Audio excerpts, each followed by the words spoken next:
Hello बच्चे, a very good morning to all of you. I hope all of you must be very good. आइए शुरू करते हैं। आज हम एक नया टॉपिक, कॉस्ट ऑडिट। ये क्या होता है? हमने पीछे ऑडिट के बारे में पढ़ा था। ऑडिट का लिटरल मीनिंग होता है एग्जामिनेशन करना, चेकिंग करना बुक्स को, और कॉस्ट ऑडिट का मतलब है कॉस्ट रिकॉर्ड्स को एग्जामिन करना।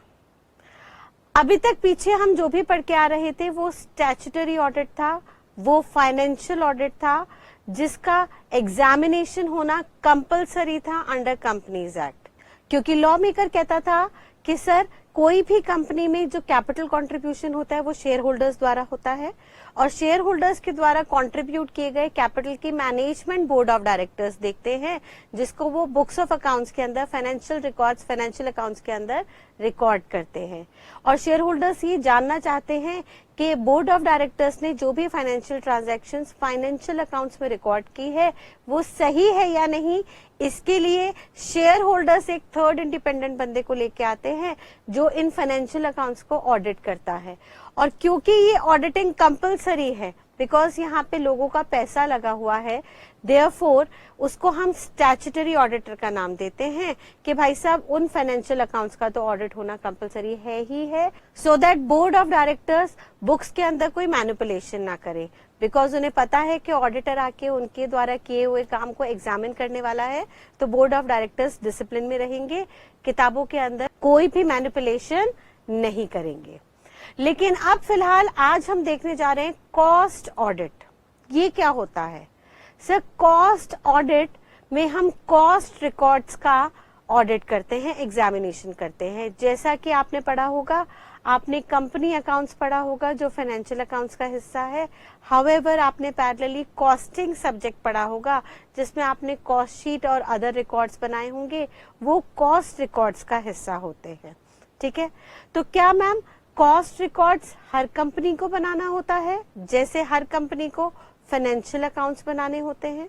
नहीं बेटा, financial accounts as per companies act हर कंपनी को बनाने कंपलसरी है।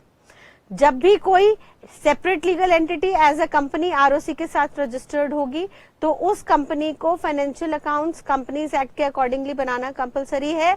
देयरफॉर उन फाइनेंशियल अकाउंट्स का ऑडिट होना भी कंपलसरी है।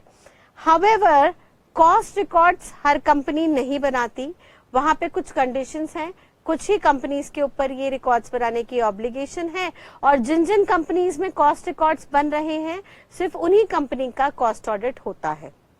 पहली बात। दूसरी बात, सर फाइनेंशियल ऑडिट कंपलसरी था इसलिए हमने उसे स्टैट्यूटरी ऑडिट का नाम दे दिया था, लेकिन कॉस्ट ऑडिट हर जगह कंपलसरी नहीं है, देयरफॉर कॉस्ट ऑडिट को हम स्टैट्यूटरी ऑडिट नहीं कहेंगे। तो मैम कॉस्ट ऑडिट कहाँ पे होगा? सर कॉस्ट ऑडिट वहां पे होगा जहां पे कॉस्ट रिकॉर्ड्स बनेंगे, और कॉस्ट रिकॉर्ड्स कहाँ कहाँ बनेंगे आइए देखिएगा। बहुत सिंपल सा टॉपिक है, इसको हमने फ्लो चार्ट में बनाया है। क्विकली इस कंसेप्ट को हम पूरा समझेंगे और उसको आगे चल के हम कंक्लूड करेंगे। आइए देखते हैं। कॉस्ट ऑडिट के लिए सेक्शन 148 ऑफ कंपनीज एक्ट आया, और सेक्शन 148 ने कहा कि in addition to audit under section 143, यानी 143 में हम किसका ऑडिट कर रहे थे? स्टैट्यूटरी ऑडिट या फाइनेंशियल ऑडिट, कुछ भी नाम दे सकते हैं आप। सर स्टैट्यूटरी ऑडिट कह दीजिए या फाइनेंशियल ऑडिट। सेक्शन 143 में जो स्टैट्यूटरी या फाइनेंशियल ऑडिट कर रहे थे वो तो होगा ही होगा, उसके अलावा आपको कुछ कंपनीज में कॉस्ट ऑडिट भी करना पड़ेगा। यानी ऐसा नहीं है कि कॉस्ट ऑडिट फाइनेंशियल ऑडिट का सब्स्टिट्यूट बन जाएगा, नहीं sir. Financial audit, statutory audit तो होना ही होना है हर कंपनी के अंदर, उसके अलावा कॉस्ट ऑडिट भी कुछ कंपनीज के अंदर होगा। किन कंपनीज के अंदर होगा आइए देखते हैं। It is applicable to the entities involved in maintenance of cost records.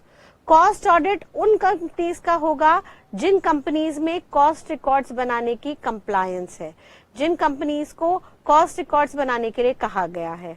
और कॉस्ट रिकॉर्ड्स बनाने के लिए किन कंपनीज को बोला गया है? सर यहाँ पे कंपनीज एप्लीकेबल हैं, एक पर्टिकुलर क्लास ऑफ कंपनी है, यानी यहाँ पे कुछ कुछ कंपनीज को कहा गया है कॉस्ट रिकॉर्ड्स बनाने के लिए। वो कौन सी हैं? एक तो companies engaged in production of goods, हर वो कंपनी जो गुड्स की प्रोडक्शन मैन्युफैक्चरिंग में इन्वॉल्व है, और दूसरा वो कंपनीज जो सर्विसेज प्रोवाइड करती हैं। मैम, मैन्युफैक्चरिंग सेक्टर में तो समझ में आ रहा है, हमने कॉस्टिंग में पढ़ा था।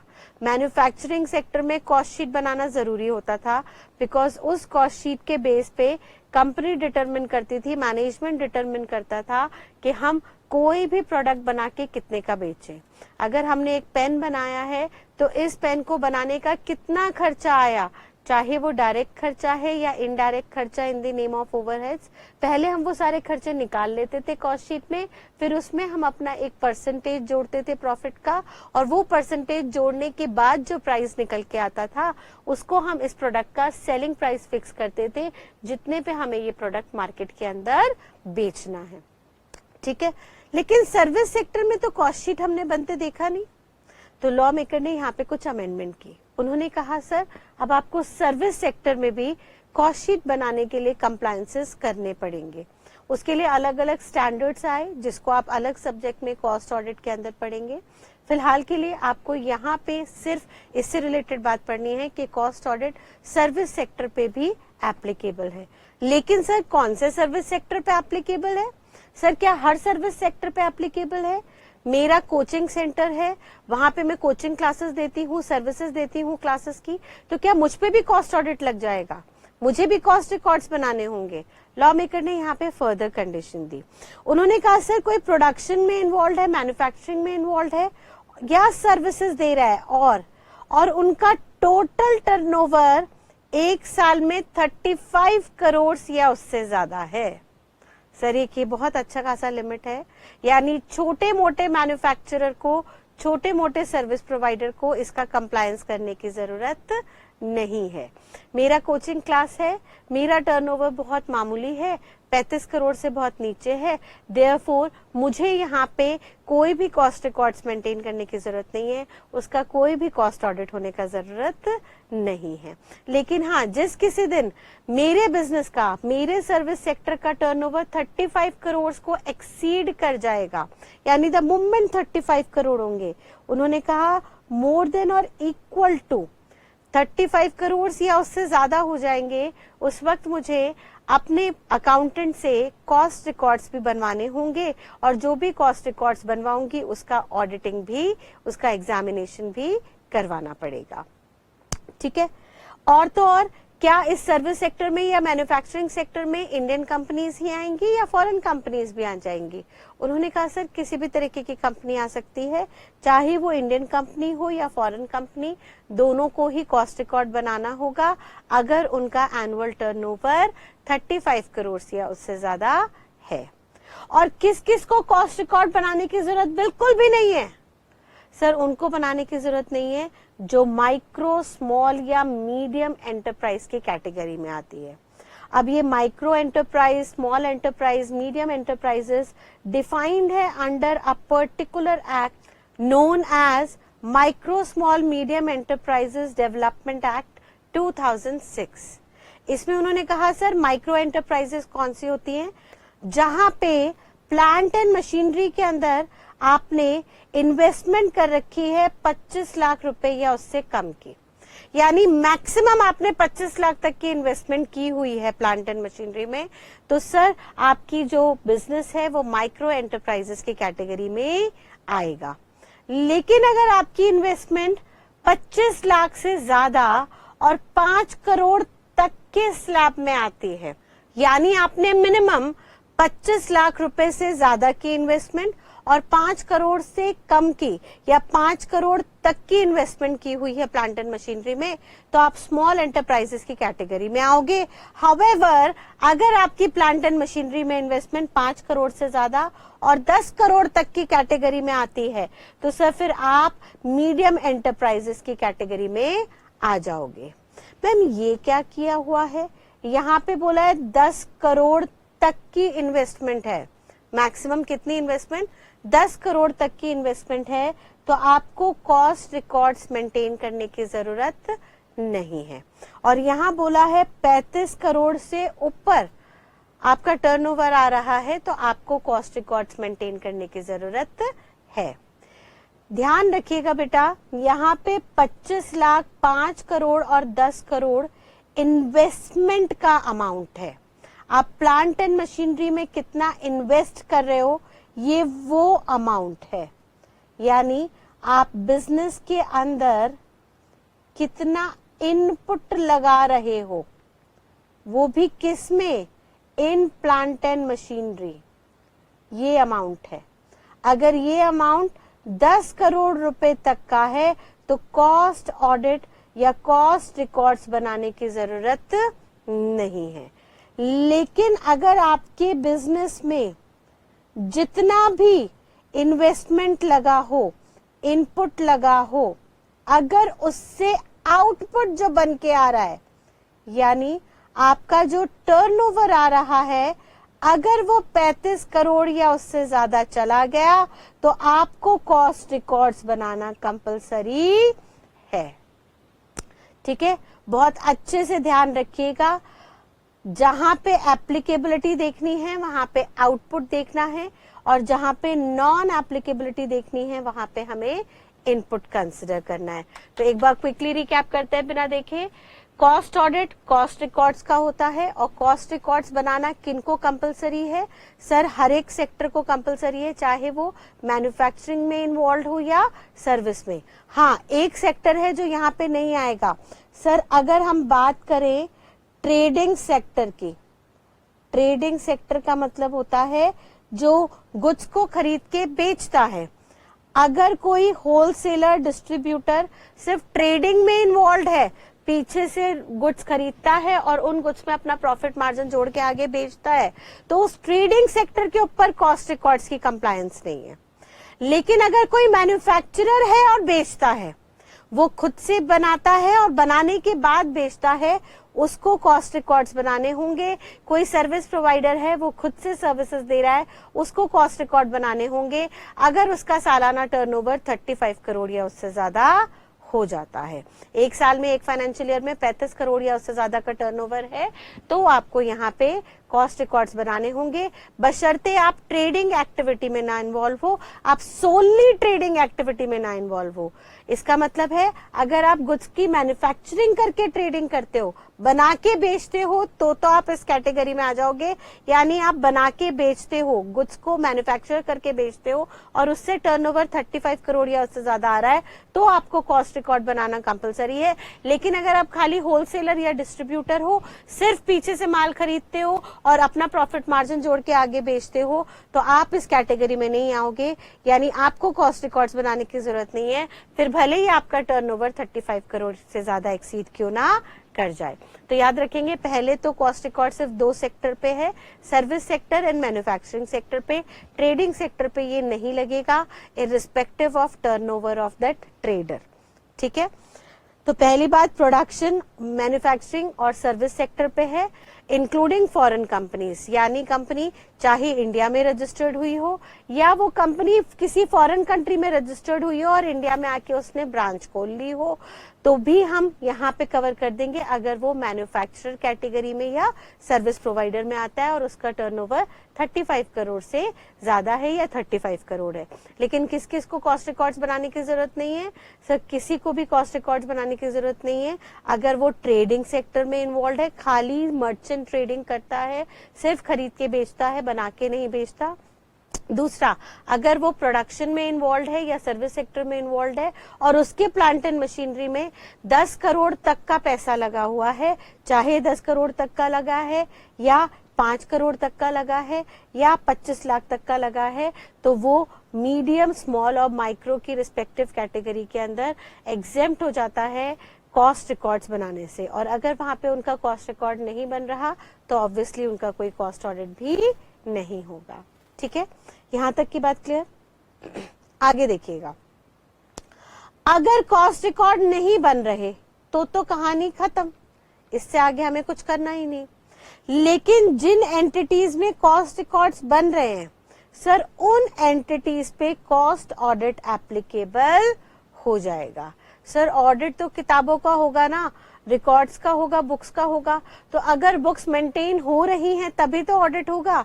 अगर किसी एंटिटी ने कॉस्ट रिकॉर्ड्स बनाए ही नहीं, कॉस्ट के अकाउंट्स बनाए ही नहीं, तो सर उसकी ऑडिटिंग किस बात की, उसकी एग्जामिनेशन का कोई सवाल ही पैदा नहीं होता। तो जहां पे कॉस्ट रिकॉर्ड्स नहीं बन रहे हैं वहां पे कॉस्ट ऑडिट नहीं होगा, लेकिन जहां जहां कॉस्ट रिकॉर्ड्स बन रहे हैं वहां पे कॉस्ट ऑडिट होगा।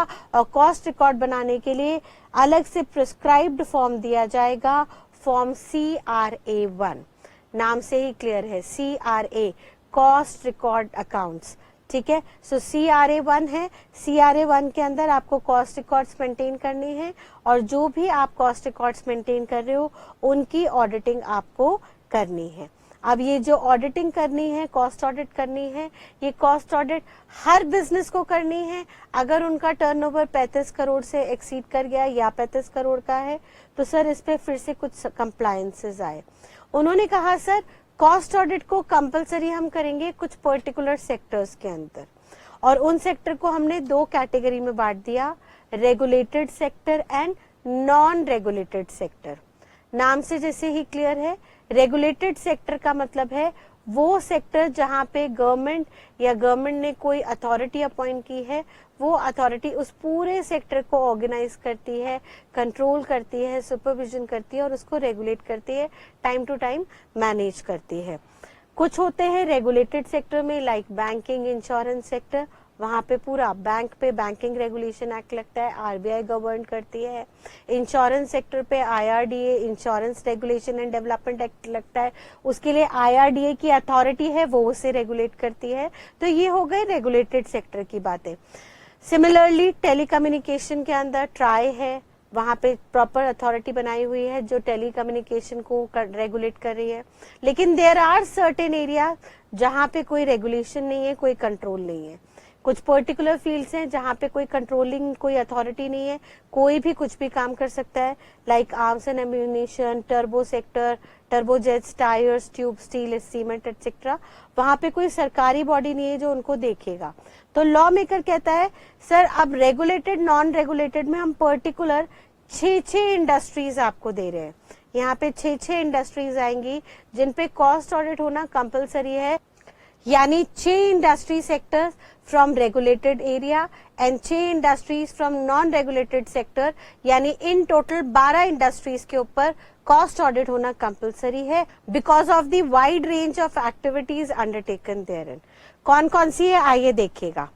पहला है रेगुलेटेड सेक्टर के अंदर टेलीकम्युनिकेशन, दूसरा है इलेक्ट्रिसिटी, तीसरा है पेट्रोलियम एंड गैस सेक्टर, चौथा है ड्रग्स एंड फार्मास्यूटिकल, पांचवा है शुगर एंड छठा है इंडस्ट्रियल और alcoholic sector. However non regulated में arms and ammunition, turbojets, tyres and tubes, steel, cement and medical devices such as heart valves, pacemaker etcetera. लेकिन इसमें मेडिकल डिवाइसेस में एक एक्सक्लूजन है, फॉरेन लाइसेंस ऑफिस की। फॉरेन लाइसेंस ऑफिस का मतलब क्या होता है देखिएगा। अब बेटा लाइसेंस ऑफिस का मतलब होता है an office which functions as a representative. कोई भी ऑफिस जो एज अ रिप्रेजेंटेटिव काम कर रहा है, रिप्रेजेंटेटिव का मतलब होता है आप किसी के बिहाफ पे काम कर रहे हो। Representative office setup primarily to explore and understand the business and investment climate. अब सर एक जगह हमें नया बिजनेस इंस्टॉल करना है, एस्टैब्लिश करना है, तो वहां पे पहले हम एक लाइसेंस ऑफिस बनाते हैं जो उस पूरी की पूरी रनिंग बिजनेस को, रनिंग कंपनी को रिप्रेजेंट करता है और नई जगह पे जाके वहां के क्लाइमेट को, वहां के प्रोसीजर को अंडरस्टैंड करता है, समझता है और ये इवैल्यूएट करता है कि यहाँ पे अपना बिजनेस शुरू करना फायदेमंद है या नहीं। इसी बात को अगर हम फॉरेन लाइसेंस ऑफिस के बिहाफ पे कहें तो लाइसेंस ऑफिस जिसकी कंपनी फॉरेन में है, वो अगर इंडिया में आके काम करना चाह रहा है तो वो इंडिया में आने से पहले समझना चाहेगा कि इंडिया में उसे बिजनेस करना फायदेमंद है या नुकसानदायक। अब मान लीजिए LG कंपनी इंडिया में आना चाहती है या आईफोन की कंपनी इंडिया में आना चाहती है, एप्पल अपना बिजनेस एस्टैब्लिश करना चाहती है, मर्सिडीज वाले अपना प्लांट इंडिया में एस्टैब्लिश करना चाहते हैं, तो क्या वो डायरेक्टली मशीन लेके इंडिया में पहुंच जाएंगे? नहीं सर। अब मर्सिडीज वाला कह रहा है कि मोदी जी ने मेक इन इंडिया प्रोजेक्ट निकाला है, चलो इंडिया चलते हैं, वहां पे मैन्युफैक्चरिंग सेक्टर डालते हैं, फैक्ट्री डालते हैं, वहां मैन्युफैक्चरिंग करेंगे। तो क्या वो रैंडमली अपनी मशीन उठा के यहाँ ले आएगा? नहीं, वो सबसे पहले क्या करेगा, अपने एक्सपर्ट्स को भेजेगा, टीम को भेजेगा और कहेगा 6 महीना साल भर आप वहां पे लगाइए, एक छोटा सा ऑफिस ले लीजिए, वहां पे पूरा प्रोसीजर समझिए पहले कि इंडिया में क्या क्या कंप्लायंसेस होते हैं, क्या क्या लॉज है, कंपनीज एक्ट है, बोनस एक्ट है, ग्रेच्युटी है, मिनिमम वेजेस है, क्या क्या वहां पे अगर हम स्टॉक मार्केट में जाना चाहें तो वहां पे क्या क्या कंप्लायंस है, सेबी की गाइडलाइंस है, बैंक में अगर खाता खोलना चाहें तो बैंकिंग के क्या रेगुलेशन है बैंकिंग रेगुलेशन एक्ट के अंदर, या वहां पे अगर हमें मैन्युफैक्चरिंग करके माल बेचना है, गाड़ियां बना के बेचनी है तो उस पर क्या क्या टैक्सेस लग सकते हैं, जीएसटी है, इनकम टैक्स है, एटसेट्रा एटसेट्रा एटसेट्रा। अब एक एक्सपर्ट टीम मर्सिडीज की इंडिया में आएगी, एक ऑफिस बनाएगी जहां पे कागजी कार्रवाई होगी, वो पहले इंडियन मार्केट को आके एनालाइज करेंगे, यहाँ के एटमॉस्फेयर को, यहाँ के क्लाइमेट को समझेंगे, फिर एक कंपैरिजन शीट बनाएंगे, कंपैरेटिव शीट के अंदर लिख के बताएंगे कि यहाँ पे क्या क्या लॉज हैं, उसके क्या क्या फायदे हैं, क्या क्या नुकसान हैं, सारे फायदे और नुकसान कंपेयर करके लिख के फिर वो अपने हेड ऑफिस को रिप्रेजेंट करेंगे और सारे नफा नुकसान इवैल्यूएट करने के बाद, सारे प्रॉज एंड कॉन्स, फायदे नुकसान, मेरिट्स डीमेरिट्स देखने के बाद फाइनली हेड ऑफिस डिसाइड करेगा कि इंडिया में आना उसके लिए फायदेमंद है या नहीं। तो ये पर्टिकुलर ऑफिस जो इंडिया में आके इवैल्यूएट कर रहा है कि उसका यहाँ पे आना सही है या नहीं, उसे अपनी बिजनेस इंडिया में एस्टैब्लिश करना सही है या नहीं, उसे हम फॉरेन लाइसेंस ऑफिस कहते हैं। सिंपल भाषा में कहूँ तो लाइसेंस ऑफिस जहाँ पे कागजी कार्रवाई, एडमिनिस्ट्रेटिव वर्क देखा जाता है, और अगर ये लाइसेंस ऑफिस किसी फॉरेन कंपनी का इंडिया में है तो वो फॉरेन लाइसेंस ऑफिस हो जाता है। ध्यान रखिएगा, foreign licence office cost records के कंप्लायंस में नहीं आएगा, कॉस्ट ऑडिट के कंप्लायंस में नहीं आएगा। यानी वो क्या कहना चाह रहा है कि कोई भी मेडिकल डिवाइसेस बनाती है कंपनी, एक कंपनी है जिसने फैक्ट्री इंडिया में डाली है और वो पेस मेकर और बाकी इंस्ट्रूमेंट्स हॉस्पिटल के, मेडिकल के मैन्युफैक्चर करके बेचती है, उस पे तो कॉस्ट ऑडिट लगेगा।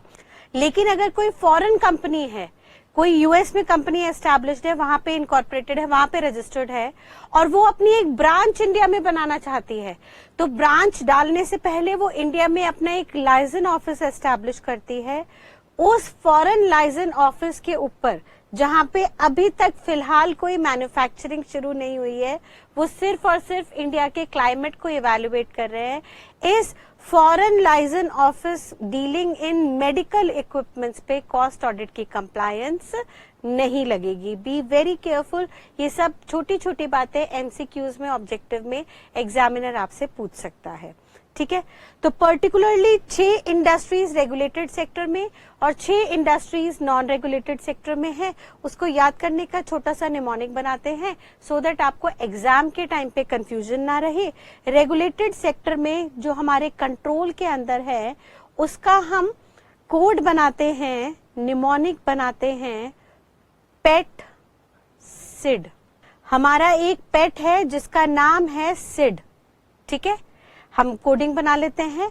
पी से पेट्रोल एंड गैसेस, ई से इलेक्ट्रिसिटी, टी से टेलीकम्युनिकेशन, एस से शुगर, आई से इंडस्ट्रियल अल्कोहल एंड डी से ड्रग्स एंड फार्मास्यूटिकल्स। एक बार फिर से बोलेंगे, 6 रेगुलेटेड सेक्टर, पेट सिड, पी से पेट्रोलियम एंड गैसेस, ई से इलेक्ट्रिसिटी, टी से टेलीकम्युनिकेशन, एस से शुगर, आई से इंडस्ट्रियल अल्कोहल एंड डी से ड्रग्स एंड फार्मास्यूटिकल्स। ठीक है बेटा, जब भी मैं बोलूं रिपीट करने को साथ साथ बोलिएगा, क्लास के साथ ही निमोनिक्स के द्वारा आपको पूरा ऑडिट याद हो जाएगा। ठीक है, फर्दर हमारे 6 नॉन रेगुलेटेड सेक्टर भी हैं, उसका हम कोड बना लेते हैं टीटी स्कैम। टीटी का स्कैम हो गया, टेबल टेनिस का स्कैम हो गया। टी से टर्बो जेट्स, दूसरे टी से टायर्स एंड ट्यूब्स, एस से स्टील, सी से सीमेंट, ए से arms and ammunition and M से मेडिकल इक्विपमेंट्स। एक बार फिर से बोलेंगे, पहले टी से टर्बोजेट्स, दूसरे टी से टायर्स एंड ट्यूब्स, टीटी हो गया, फिर स्कैम, एस से स्टील, सी से सीमेंट, ए से arms and ammunition and M से मेडिकल इक्विपमेंट्स, जिसकी एक्सेप्शन हो गई फॉरेन लाइसेंस ऑफिस। सर ये जो 12 इंडस्ट्रीज हैं, कौन सी? पेट सिड एंड टीटी स्कैम, इन 12 इंडस्ट्रीज पे कॉस्ट ऑडिट की कंपल्शन है, वो उनका ऑडिट आपको करना ही होगा। दे आर, क्या कहता है वो? They are required to get their books of accounts, cost records audited. इनका कॉस्ट ऑडिट होना कंपल्सरी हो जाएगा अगर ये कुछ कंडीशंस को फुलफिल करते हैं। क्या क्या कंडीशंस है देख लीजिएगा। पहले तो रेगुलेटेड सेक्टर के अंदर, जहां पे पेट सिड की बात कर रहे हैं, वहां पे उन्होंने कहा अगर इनका ओवरऑल एनुअल टर्नओवर, इनके सारे प्रोडक्ट्स और सारे सर्विसेज को मिला के प्रीसीडिंग फाइनेंशियल ईयर में, इमीडिएट प्रीसीडिंग फाइनेंशियल ईयर में 50 करोड़ या उससे ज्यादा हो गया है, तो इनका कॉस्ट ऑडिट कंपलसरी है। तो मैम ऊपर क्या पड़ा था? 35 करोड़ की लिमिट। बेटा ऊपर जो हमने पढ़ा था 35 करोड़ की लिमिट, ये कॉस्ट रिकॉर्ड्स के लिए थे, ध्यान रखना। कॉस्ट रिकॉर्ड्स कौन कौन से बिजनेस में बनेंगे उसके लिए लिमिट थी कि अगर कोई भी सेक्टर मैन्युफैक्चरिंग या सर्विसेज में इन्वॉल्व है जिनका टर्नओवर 35 करोड़ या उससे ज्यादा है, उन एंटिटीज को कॉस्ट रिकॉर्ड्स बनाना जरूरी है। लेकिन वो कॉस्ट रिकॉर्ड्स का ऑडिट होना जरूरी है या नहीं, ऐसा अभी तक नहीं लिखा था। उसके कॉस्ट ऑडिट के कंप्लायंस की बात फर्दर आगे आई और फर्दर उन्होंने कहा कि 6 रेगुलेटेड सेक्टर के अंदर कॉस्ट ऑडिट सिर्फ और सिर्फ तब होगा जब उनका टोटल टर्नओवर 50 करोड़ को एक्सीड करता है। अगर किसी भी प्रीसीडिंग फाइनेंशियल ईयर में, तो करंट ईयर में उनका कॉस्ट ऑडिट कंपलसरी हो जाएगा। यानी मैं कहूं कि अगर प्रीसीडिंग फाइनेंशियल ईयर 2020-21 के अंदर उनका टर्नओवर 60 करोड़ हो गया, तो करंट फाइनेंशियल ईयर, जो करंट ईयर आएगा 2021-22, इसमें इस कंपनी का कॉस्ट ऑडिट होना जरूरी है। कौन सी कंपनी का? पेट सिड। पेट्रोलियम गैसेस है, इलेक्ट्रिसिटी है, टेलीकम्युनिकेशन है, शुगर है, इंडस्ट्रियल अल्कोहल है, या ड्रग्स एंड फार्मास्यूटिकल्स है, और इनका टर्नओवर प्रीसीडिंग फाइनेंशियल ईयर में 50 करोड़ को एक्सीड कर गया, तो इनका कॉस्ट ऑडिट इस साल होना जरूरी है, कंपलसरी है। हाउएवर साथ साथ इसके साथ एक और कंडीशन है, the aggregate turnover of individual product और services for which cost records are required to be maintain exceeds 25 crore. वो क्या कह रहा है? सर टोटल टर्नओवर 50 करोड़ को एक्सीड कर रहा है और इंडिविजुअल किसी पर्टिकुलर प्रोडक्ट या सर्विस का टर्नओवर 25 करोड़ को एक्सीड कर रहा है, तो इस कंपनी का कॉस्ट ऑडिट होना कंपलसरी है। यहाँ पे एंड का मतलब क्या है जरा समझने की कोशिश कीजिएगा। यहाँ एंड का मतलब है प्लस। प्लस का मतलब क्या है? मैंने फॉर्मूला बना दिया कि भाई साहब कॉस्ट ऑडिट कंपलसरी तब होगा जब टोटल टर्नओवर 50 करोड़ को एक्सीड करेगा और कोई एक इंडिविजुअल प्रोडक्ट 25 करोड़ को एक्सीड करेगा। जब ये दोनों कंडीशन फुलफिल हो जाएंगी तो कॉस्ट ऑडिट कंपलसरी आपके ऊपर हो जाएगा। हाउएवर नॉन रेगुलेटेड सेक्टर के अंदर उन्होंने कहा सर नॉन रेगुलेटेड है तो वहां पे एनुअल टोटल टर्नओवर जब सब प्रोडक्ट से 100 करोड़ को एक्सीड हो जाएगा और इंडिविजुअल प्रोडक्ट का टर्नओवर 35 करोड़ को एक्सीड हो जाएगा या 35 करोड़ होगा, तो जाके हम cost audit non regulated sector पे कंपलसरी कर देंगे। मैम 35 करोड़ हमने ऊपर भी पढ़ा था, एक बार फिर से रिकैप करने की कोशिश कीजिए। हमने कहा सबसे पहले सर कॉस्ट रिकॉर्ड्स कहाँ पे कंपलसरी होंगे।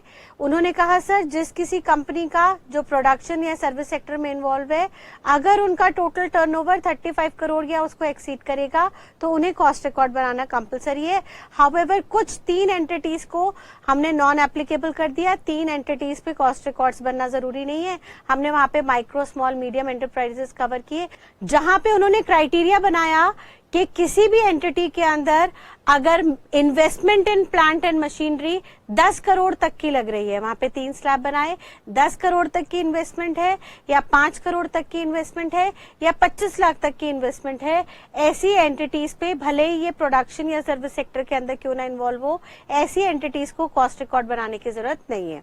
और जहां कॉस्ट रिकॉर्ड नहीं बनते वहां पे कॉस्ट ऑडिट होने का सवाल ही पैदा नहीं होता। लेकिन जिन एंटिटीज में कॉस्ट रिकॉर्ड बन रहे हैं, जिनका टर्नओवर 35 करोड़ या उसको एक्सीड कर गया, उसके लिए उन्होंने कहा कॉस्ट ऑडिट भी होगा। और कुछ एंटिटीज पे कॉस्ट ऑडिट कंपलसरी कर दिया। उन एंटिटीज को 12 एंटिटीज थी, दो कैटेगरी में बांट दिया, regulated sector and non regulated sector. Regulated sector में 6 सर इंडस्ट्रीज ले आए, नॉन रेगुलेटेड सेक्टर में 6 इंडस्ट्री ले आए। रेगुलेटेड सेक्टर में 6 इंडस्ट्री कौन कौन थी, एक बार साथ साथ बोलिएगा। पेटसिड पेट्रोलियम, फिर ई से इलेक्ट्रिसिटी, टी से टेलीकम्युनिकेशन, एस से शुगर, आई से हमने क्या देखा था, इंडस्ट्रियल अल्कोहल, एंड उसके बाद हमने डी से देखा ड्रग्स एंड फार्मास्यूटिकल्स। और 6 नॉन रेगुलेटेड सेक्टर से थी टीटी स्कैम। पहला टर्बोजेट, टी से, दूसरे टी से ट्यूब्स एंड टायर्स, फिर एस से हमने वहां पे कहा स्टील, फिर सी से सीमेंट, ए से arms and ammunition, and lastly finally M से medical equipments other than foreign licence office. तो उन्होंने कहा सर ये 6 और ये 6 नॉन रेगुलेटेड और 6 रेगुलेटेड इंडस्ट्रीज के ऊपर कॉस्ट ऑडिट कंपलसरी हो जाएगा।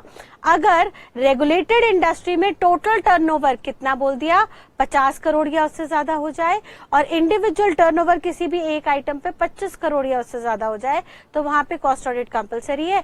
हाउएवर नॉन रेगुलेटेड सेक्टर में 50 की लिमिट को डबल कर दिया 100 करोड़ और 25 की लिमिट को 35 करोड़ तक पहुंचा दिया। यहाँ पे 25 करोड़ की लिमिट को 50 नहीं किया क्योंकि ऑलरेडी ऊपर कॉस्ट रिकॉर्ड्स के लिए 35 करोड़ की लिमिट थी।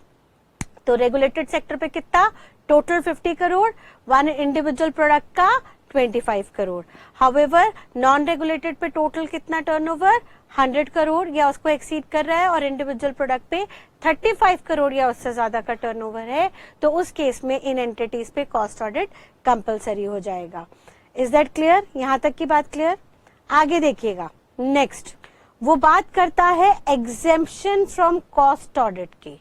एग्जेम्पशन का मतलब क्या है सर? पहले तो उन्होंने कंपल्शन बता दी कि कहाँ कहाँ कॉस्ट ऑडिट होना जरूरी है, और आगे चल के उन्होंने उसके अपवाद दे दिए, एक्सेप्शंस दे दी कि कहाँ कहाँ ऑडिट को आप माफ करवा सकते हैं, छुड़वा सकते हैं। कहाँ कहाँ पे कॉस्ट ऑडिट एग्जेम्प्ट हो गया, आइए देखते हैं। The requirement of cost audit under these rules shall not be applicable to a company, shall not की बात कर रहे हैं, shall not be applicable to a company which is required to maintain cost records। यानी वो company जिन्हें cost records बनाने हैं, फिर भी कॉस्ट रिकॉर्ड तो बनाने हैं, फिर भी वहां पे कॉस्ट ऑडिट होने की कंपल्शन नहीं है। ऐसी कौन कौन सी कंपनी है? उन्होंने कहा एंड का मतलब क्या हुआ, फिर से प्लस, यानी रिकॉर्ड्स तो बना रहे हैं, कॉस्ट रिकॉर्ड्स तो बना रहे हैं, लेकिन अगर वो इन तीनों में से किसी भी एक क्राइटेरिया में आ गए, तीनों के बीच में और लिखा हुआ है आइदर दिस और दिस और दिस, यानी इन तीनों में से किसी भी एक सिचुएशन में आ गए, तो वहां पे आपके लिए कॉस्ट ऑडिट एग्जेम्प्ट हो जाएगा। अब आइए देखिए क्या क्राइटेरिया उन्होंने यहाँ पे डाला। पहला उन्होंने कहा whose revenue from the exports in foreign exchange exceeds 75% of its total revenue। यानी अगर किसी भी इंडस्ट्री का, जो ऊपर हमने रेगुलेटेड या नॉन रेगुलेटेड की 12 इंडस्ट्रीज देखी थी पेटसिड या टीटी स्कैम पे, उन 12 की 12 इंडस्ट्रीज में से किसी भी एक एंटिटी के अंदर अगर उनके टोटल रेवेन्यू का 75% फॉरेन कंट्री से आ रहा है, क्योंकि वो इंडिया से गुड्स बना के बाहर भेज रहे हैं। तो सर ऐसे केस में उनका कॉस्ट ऑडिट एग्जेम्प्ट हो जाएगा, so as to encourage more of exportation from India. Sir government चाहती है आप इंडिया में जो भी मैन्युफैक्चर करो उसको ज्यादा से ज्यादा एक्सपोर्ट करके आओ। इसी के लिए मेक इन इंडिया प्रोजेक्ट को बढ़ावा दिया जा रहा है कि सर आप इंडिया में मैन्युफैक्चरिंग करो और उसको बाहर एक्सपोर्ट करो, क्योंकि अगर आप बाहर एक्सपोर्ट करके आओगे तो सही मायने में आप दुनिया भर से कमा के लेके आओगे, बाहर से फॉरेन एक्सचेंज आप कमा के लेके आओगे। और अगर आपकी कमाई का हिस्से का 3/4 या उससे ज्यादा 75% या उससे ज्यादा की कमाई आप फॉरेन रिजर्व से क्रिएट कर रहे हो, इंडिया में आप इतनी सप्लाई नहीं कर रहे हो जितनी बाहर कर रहे हो, तो सर आप ऑलरेडी बहुत अच्छे लेवल पे काम कर रहे हो, आप ऑलरेडी एक बहुत बड़ी एंटिटी हो, आप ऑलरेडी सारे कंप्लायंसेस को फॉलो कर रहे होगे, क्योंकि एक्सपोर्टेशन के चलते वैसे ही फेमा फेरा बहुत सारे लॉज है, लाइक फेमा आपका फॉरेन एक्सचेंज मैनेजमेंट एक्ट, फेरा फॉरेन एक्सचेंज रेगुलेशन एक्ट, आप पे ऑलरेडी बहुत सारे कंप्लायंसेस लग रहे हैं, बहुत सारे लॉज लग रहे हैं जिनको आप पूरी तरह से फुलफिल कर रहे होगे। देयरफॉर वहां पे हमें कॉस्ट ऑडिट कराने की जरूरत नहीं है, क्योंकि आप ऑलरेडी बहुत स्ट्रक्चर्ड सिस्टम के अंदर काम कर रहे हो और हमारे देश के लिए पैसा बाहर से कमा के ला रहे हो, इंडिया में एम्प्लॉयमेंट अपॉर्चुनिटीज जनरेट कर रहे हो। तो आपको हम हर हालत में कॉस्ट ऑडिट से एग्जेम्प्ट कर देंगे, आपको अलग से ऑडिट कराने की जरूरत नहीं है। सेकेंडली वो बात करता है if he is operating from special economic zone. जिन्होंने इनडायरेक्ट टैक्स पढ़ा है उन्हें इसके बारे में आइडिया होगा, जिन्होंने नहीं पढ़ा वो एक रफली आइडिया ले लीजिए। इंडिया में गवर्नमेंट ने ऑलरेडी कुछ जोन्स डिक्लेयर किए हैं, जो जोन्स हैं तो भले ही इंडिया में, लेकिन लीगल पर्पस के लिए इनको हम डीम्ड फॉरेन कंट्री मानते हैं। डीम्ड मतलब होता है मानो ना मानो, मानना ही पड़ेगा। लाइक नोएडा में एक एरिया पर्टिकुलरली बाउंड्री में डाल दिया, एक एरिया था जिसको एक पर्टिकुलर बाउंड्री के अंदर ड्राफ्ट कर दिया और उस एरिया को नाम दिया SCZ, special economic zone. Special economic zone वो जोन जिसको इकोनॉमी के लिए हमने स्पेशली अलग से बांट दिया है, और ये जोन जो नोएडा यूपी के अंदर है, भले ही है तो इंडिया के अंदर, लेकिन इसको हम लीगल पर्पस के लिए डीम्ड फॉरेन कंट्री मान लेंगे। मानो ना मानो फॉरेन कंट्री मानना पड़ेगा। और जैसे किसी फॉरेन कंट्री पे हमारा कोई भी लॉ कंप्लायंस नहीं चलता, वैसे ही इन एरियाज में भी हमारा कोई कंप्लायंस नहीं होगा। यानी कोई भी मैन्युफैक्चरिंग सेक्टर, कोई भी सर्विस सेक्टर SCZ के अंदर इस स्पेशल इकोनॉमिक जोन के अंदर बैठ के काम कर रहा है, तो भले ही उसका टर्नओवर 35 करोड़ से ऊपर क्यों ना हो, 100 करोड़ 50 करोड़ की ऑब्लिगेशंस फुलफिल क्यों ना कर रहा हो, लेकिन फिर भी उसको कॉस्ट ऑडिट अलग से कराने की जरूरत नहीं है, क्योंकि ऑलरेडी वो ऐसी एरिया में बैठा है जिसको हमने फॉरेन कंट्री का स्टेटस दिया है। अब मैम फॉरेन कंट्री का स्टेटस क्यों दिया है, इसको आप टैक्सेशन में स्पेशली इनडायरेक्ट टैक्स के अंदर जाके पढ़ेंगे, वहां पे एक टॉपिक आता है FTP फॉरेन ट्रेड पॉलिसीज का, उसमें डिटेल में आप पढ़ेंगे। बस अभी के लिए इतना आइडिया ध्यान रखिएगा कि ये जो स्पेशल इकोनॉमिक जोन्स हैं, इनको फॉरेन कंट्री का स्टेटस देते हुए हम इंडिया के कंप्लायंसेस से एग्जेम्प्ट कर देते हैं, छूट दे देते हैं, बशर्ते ये यहाँ पे जितनी भी सप्लाई करेंगे, यानी कोई भी गुड्स बना रहे हैं, गुड्स की मैन्युफैक्चरिंग कर रहे हैं, या कोई भी सर्विसेज ऑपरेट कर रहे हैं, सर्विसेज प्रोवाइड कर रहे हैं, तो उसका एक पर्टिकुलर पार्ट उन्हें एक्सपोर्ट करके आना होगा।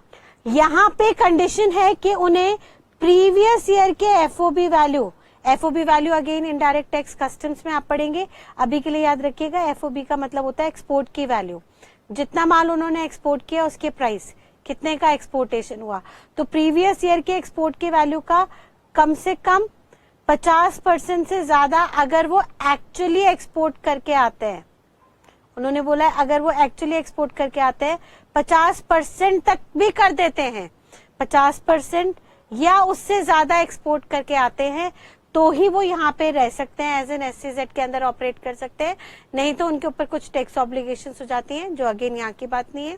बट फिलहाल के लिए इतना ध्यान रखिएगा, SCZ में भी इन एरियाज को इसलिए छूट दी गई है सो दैट ये भी अपने बनाए हुए गुड्स को ज्यादा से ज्यादा बाहर तक एक्सपोर्ट करके आए और बाहर से ज्यादा फॉरेन कैश रिजर्व कमा के लेके आ सके। तो इनको भी हमने कॉस्ट ऑडिट की कंप्लायंस से एग्जेम्प्ट कर दिया। और तीसरा वो बात करता है entities which are engaged in generation of electricity for captive consumption through generating plant.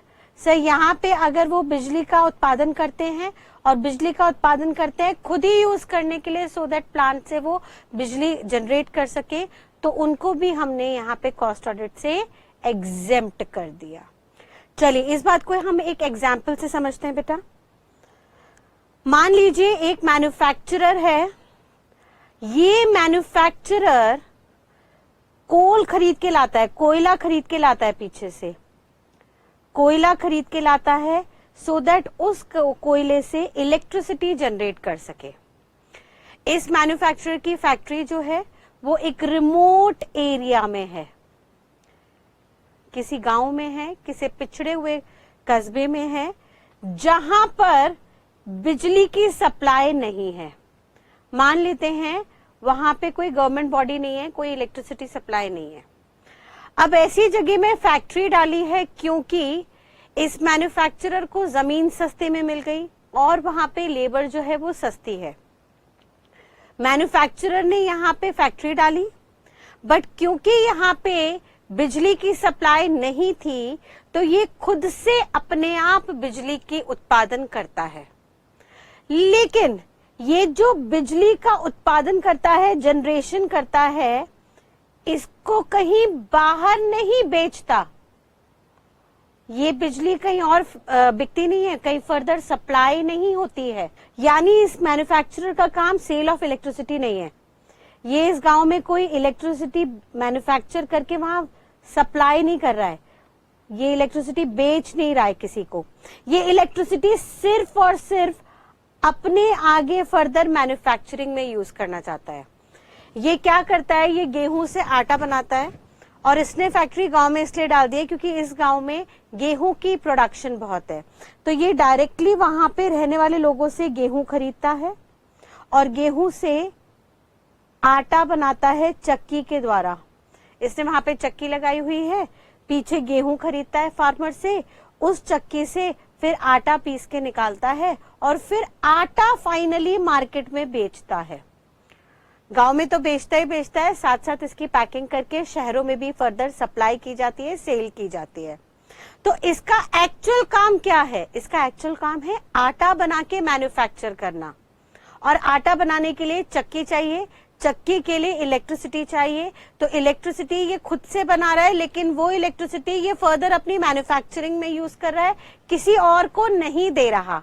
तो जब कोई बंदा एक चीज बनाता है, कुछ भी बनाता है और उसे खुद ही यूज कर लेता है, सेल्फ यूज करता है, ऐसे प्रोसेस को हम नाम देते हैं कैप्टिव कंजम्पशन। ऐसे प्रोसेस को हम क्या बुलाते हैं? Captive consumption. ठीक है बेटा, तो इसका काम इलेक्ट्रिसिटी बनाना है सो दैट गेहूं से आटा बना सके। तो जब इसने इलेक्ट्रिसिटी खुद से बना के कैप्टिवली कंज्यूम कर दी, सेल्फ यूज कर दी, तो लॉ मेकर ने कहा कि अब इस सिचुएशन में आप ये मत मान लेना कि ये इलेक्ट्रिसिटी बना रहा है तो इसका कॉस्ट ऑडिट होगा। नहीं, इसका कॉस्ट ऑडिट अब यहाँ पे नहीं होगा, भले ही ये इलेक्ट्रिसिटी मैन्युफैक्चर क्यों ना कर रहा हो, क्योंकि ये जो इलेक्ट्रिसिटी बना रहा है ये फर्दर सप्लाई के लिए नहीं है, रैदर सिर्फ और सिर्फ ये खुद की कंजम्पशन के लिए, यानी कैप्टिव कंजम्पशन के लिए इसकी मैन्युफैक्चरिंग कर रहा है। तो अभी हमने पीछे क्या देखा था? हमने देखा था पीछे कि सर कुछ इंडस्ट्रीज थी इंक्लूडिंग इलेक्ट्रिसिटी। रेगुलेटेड सेक्टर में इलेक्ट्रिसिटी की इंडस्ट्री थी, इलेक्ट्रिसिटी का कॉस्ट ऑडिट होना कंपलसरी था, लेकिन इस इलेक्ट्रिसिटी की एक एक्सेप्शन आ गई, अपवाद आ गया, जहां पे भले ही इलेक्ट्रिसिटी मैन्युफैक्चर कर रहा हो मैन्युफैक्चरर, लेकिन अगर वो इलेक्ट्रिसिटी फॉर कैप्टिव कंजम्पशन है, खुद की यूजेज के लिए है, उसे आगे फर्दर नहीं बेचना, तो ऐसे कैप्टिव कंजम्पशन के केस में यहाँ पे इस एंटिटी का कॉस्ट ऑडिट अलग से नहीं होगा। हाउएवर अगर ये एंटिटी इलेक्ट्रिसिटी बना के फर्दर आगे बेचती, सप्लाई करती, तो हम उसका कॉस्ट ऑडिट करवा देते। ठीक है बेटा। तो फर्दर देखिए हमारी 3 एग्जेम्पशंस हो गई। 3 केसेस में हमें यहाँ पे कॉस्ट ऑडिट नहीं करना। कौन कौन से केसेस हैं? पहला हमने देखा एक्सपोर्ट, दूसरा हमने देखा एससीजेड, तीसरा हमने देखा इलेक्ट्रिसिटी। हम इसके यहाँ पे कोडिंग बना देते हैं एग्जेम्पशन की सी। ठीक है। सी में एस जो है वो हो गया आपका स्पेशल इकोनॉमिक जोन, ई हो गया आपका, पहला ई हो गया एक्सपोर्ट और दूसरा ई हो गया आपका इलेक्ट्रिसिटी फॉर कैप्टिव कंजम्पशन। यानी याद करने के लिए दिमाग में बैठा लेंगे कि जब सरकार ऑलरेडी सी कर रही है, देख रही है इन 3 सेक्टर्स को, जहां पे कैप्टिव कंजम्पशन हो रही है उसको ऑलरेडी आउटपुट के जरिए से देख रही है। यानी जब वो आउटपुट मैन्युफैक्चर होता है तो उसके अंदर कैप्टिव कंजम्पशन की भी पूरी डिटेल मैन्युफैक्चरर कॉस्ट शीट में बना के देता है। एंड एससीजेड के केस में ऑलरेडी ये रेगुलेटेड है by SEZ department, and export को तो पूरा कस्टम डिपार्टमेंट ही, पूरा फॉरेन ट्रेड पॉलिसी डिपार्टमेंट ही देख रहा है। तो ये तीनों डिपार्टमेंट को ऑलरेडी गवर्नमेंट बहुत अच्छे से सी कर रही है, देख रही है। देयरफॉर यहाँ पे अलग से स्पेसिफिकली कॉस्ट ऑडिट कराने की जरूरत नहीं है। ठीक है, क्लियर यहाँ तक की बात। फर्दर अगला सवाल हमारा ये उठा कि कॉस्ट ऑडिट कौन करेगा, किसकी क्वालिफिकेशन होगी? तो बहुत सिंपल सा फॉर्मूला है सर। कॉस्ट ऑडिट हम ऐसे बंदे से कराएंगे जिसको कॉस्ट रिकॉर्ड्स और कॉस्ट अकाउंट की बहुत अच्छे से नॉलेज हो, और इंडिया में कॉस्ट अकाउंटेंसी के लिए कॉस्ट अकाउंटेंट से बेहतर कोई नहीं है। जैसे हमने पहले कहा था स्टैट्यूटरी ऑडिट में कि फाइनेंशियल अकाउंट में चार्टर्ड अकाउंटेंट को ज्यादा नॉलेज है, ऐसे ही कॉस्ट अकाउंटेंट्स में, कॉस्ट अकाउंटिंग स्टैंडर्ड्स में, कॉस्ट रिकॉर्ड्स में जो इंडिया के अंदर एक्सपर्टीज दी गई है वो कॉस्ट अकाउंटेंट को दी गई है। और अगेन ये कॉस्ट अकाउंटेंट ऑडिट करने आ रहा है तो इसका इंडिपेंडेंट होना बहुत जरूरी है। ये सबसे अलग होना चाहिए सो दैट इसके फैसलों पे किसी का इन्फ्लुएंस ना हो। देयरफॉर इसको भी हमने प्रैक्टिसिंग का स्टेटस दे दिया कि कोई भी कॉस्ट अकाउंटेंट जिसके पास सर्टिफिकेट ऑफ प्रैक्टिस है वो एज अ कॉस्ट ऑडिटर काम कर सकता है। और कॉस्ट अकाउंटेंट होता कौन है, इसके लिए कॉस्ट अकाउंटेंट इंस्टीट्यूट ने प्रॉपर डेफिनेशन दी है। उसके बारे में आपको बस एक ब्रीफिंग याद करनी है, ज्यादा कुछ नहीं। हम कहेंगे एक क्वालिफाइड कॉस्ट अकाउंटेंट कौन है, जिसको डिफाइन किया गया है section 2 subsection 28 of ICWA act 1959। वहाँ पे प्रॉपर डिटेलिंग है। जो भी इंस्टीट्यूट के फाइनल एग्जाम्स क्लियर कर लेता है, प्लस उसकी ट्रेनिंग कंप्लीट कर लेता है, प्लस जो भी अदर ऑब्लिगेशंस हैं, प्रोग्राम्स हैं, कंप्यूटर ट्रेनिंग्स हैं, वो सब करने के बाद जब वो स्टूडेंट जिसने डिग्री कंप्लीट कर ली है वो मेंबरशिप के लिए इंस्टीट्यूट में अप्लाई करता है, तब जाके वो as a qualified cost accountant बनता है। तो जब वो स्टूडेंट डिग्री लेने के बाद मेंबरशिप के लिए अप्लाई कर दे और इंस्टीट्यूट प्रॉपर सेटिस्फैक्शन के बाद स्टूडेंट को मेंबरशिप नंबर अलॉट कर दे, तो उस मेंबरशिप नंबर की अलॉटमेंट के बाद वो स्टूडेंट इंस्टीट्यूट का मेंबर बन जाता है, और जैसे ही वो मेंबर बनता है वो क्वालिफाइड कॉस्ट अकाउंटेंट कहलाया जाता है। तो कोई भी क्वालिफाइड कॉस्ट अकाउंटेंट जिसने डिग्री ली हो, यानी एग्जाम सारे क्लियर किए हों, प्लस इंडस्ट्रियल ट्रेनिंग, जो भी ट्रेनिंग का पीरियड है, जैसे पहले 6 महीने हुआ करता था, 15 महीने एक्सटेंड कर दिया, वो किया हो, प्लस अदर ऑब्लिगेशंस हैं, वहां पे फाइनल क्लियर करने के बाद ट्रेनिंग ओरिएंटेशन प्रोग्राम्स होते हैं, कंप्यूटर ट्रेनिंग होती है डिफरेंट लेवल पे, इंटरमीडिएट एंड सो ऑन। जब वो सारी ट्रेनिंग्स और सारी ऑब्लिगेशंस आप फुलफिल कर लो, फिर उसके बाद आप एप्लीकेशन इंस्टीट्यूट में फाइल करोगे मेंबरशिप के लिए, और एप्लीकेशन ऑन सेटिस्फैक्शन इंस्टीट्यूट जब आपको मेंबरशिप नंबर अलॉट कर देगा, then you will be treated as qualified accountant. और ऐसे क्वालिफाइड अकाउंटेंट के पास अगर COP आ जाए, यानी द मोमेंट आप मेंबर बन जाते हो आफ्टर एप्लीकेशन ऑफ मेंबरशिप, आपके पास मेंबरशिप आते ही अब आपके पास 2 अधिकार हैं। आप चाहे तो किसी भी ऑर्गेनाइजेशन को एज एन एम्प्लॉय ज्वाइन कर सकते हैं, उस एम्प्लॉयर के बिहाफ पे काम कर सकते हैं, और चाहे तो आप खुद इंडिपेंडेंट अपना ऑफिस खोल के प्रैक्टिस शुरू कर सकते हैं। लेकिन प्रैक्टिस करने के लिए अगेन आपको इंस्टीट्यूट को एक एप्लीकेशन फाइल करनी होगी to be working as a practicing cost accountant. और आफ्टर रिसीविंग द एप्लीकेशन अगर इंस्टीट्यूट सारी टर्म्स एंड कंडीशन से सेटिस्फाई हो जाता है तो वो आपको एक सर्टिफिकेट ऑफ प्रैक्टिस इशू करता है, आपको एक सीओपी नंबर ग्रांट किया जाता है, जिसके बाद आप प्रैक्टिसिंग अकाउंटेंट कहलाए जाते हो। ठीक है बेटा। फर्दर वो कह रहे हैं he shall not be covered under any disqualification, वो किसी भी डिस्क्वालिफिकेशन में कवर नहीं होना चाहिए। अब ये डिस्क्वालिफिकेशन क्या है, ये बेटा सेम है जो हमने पीछे पढ़ी थी, सेम जैसा स्टैट्यूटरी ऑडिटर के लिए था कि वो बॉडी कॉर्पोरेट नहीं होना चाहिए, या ऑफिसर और एम्प्लॉय ऑफ द कंपनी नहीं होना चाहिए, या पार्टनर और employ of the officer of the company, etcetera etcetera etcetera. तो जो भी हमने स्टैट्यूटरी ऑडिटर के केसेस देखे थे सेम कॉस्ट ऑडिटर के रहेंगे। और वो कह रहा है कि जैसे स्टैट्यूटरी ऑडिटर के लिए डिस्क्वालिफाइड था कि वो पर्टिकुलर ऑफिसर, एम्प्लॉय या बॉडी कॉर्पोरेट कभी भी ऑडिटर नहीं बन सकता था, सेम प्रोविजंस कॉस्ट ऑडिटर पे भी लगेंगे। यानी अगर कुछ ग्रुप ऑफ कॉस्ट अकाउंटेंट्स ने अपने आप को एक कंपनी में रजिस्टर कराया हो तो वो एज एन ऑडिटर अपॉइंट किसी भी दूसरी कंपनी में नहीं हो सकते, because as a body corporate उनकी जो लाइबिलिटीज हैं लिमिटेड हो जाएंगी। हाउएवर इसमें एक्सेप्शन हमने देखी थी एलएलपी, यानी अगर ग्रुप ऑफ कॉस्ट अकाउंटेंट्स अपने आप को लिमिटेड लाइबिलिटी पार्टनरशिप में बांध लेते हैं, फिर भले ही उनकी लाइबिलिटी लिमिटेड क्यों ना हो, फिर भी they are eligible to get appointed as a cost auditor of an entity. ठीक है, तो यहाँ पे तो सेम रहेगा जैसा स्टैट्यूटरी ऑडिटर था, हमें इसको पढ़ने की जरूरत नहीं है, बस हमें ये बात दिमाग में बैठा लेनी है, क्योंकि हो सकता है वो ऑब्जेक्टिव में या एमसीक्यूज में आपको घुमा फिरा के कोई केस या सिचुएशन दे दे। तो उन्होंने कहा सर किसी डिस्क्वालिफिकेशन के अंदर कवर ना हो, and he shall not be a person under section 139। इसका मतलब क्या है सर, वो स्टैट्यूटरी ऑडिटर नहीं होना चाहिए। सर हो सकता है एक पर्सन चार्टर्ड अकाउंटेंट भी हो और कॉस्ट अकाउंटेंट भी।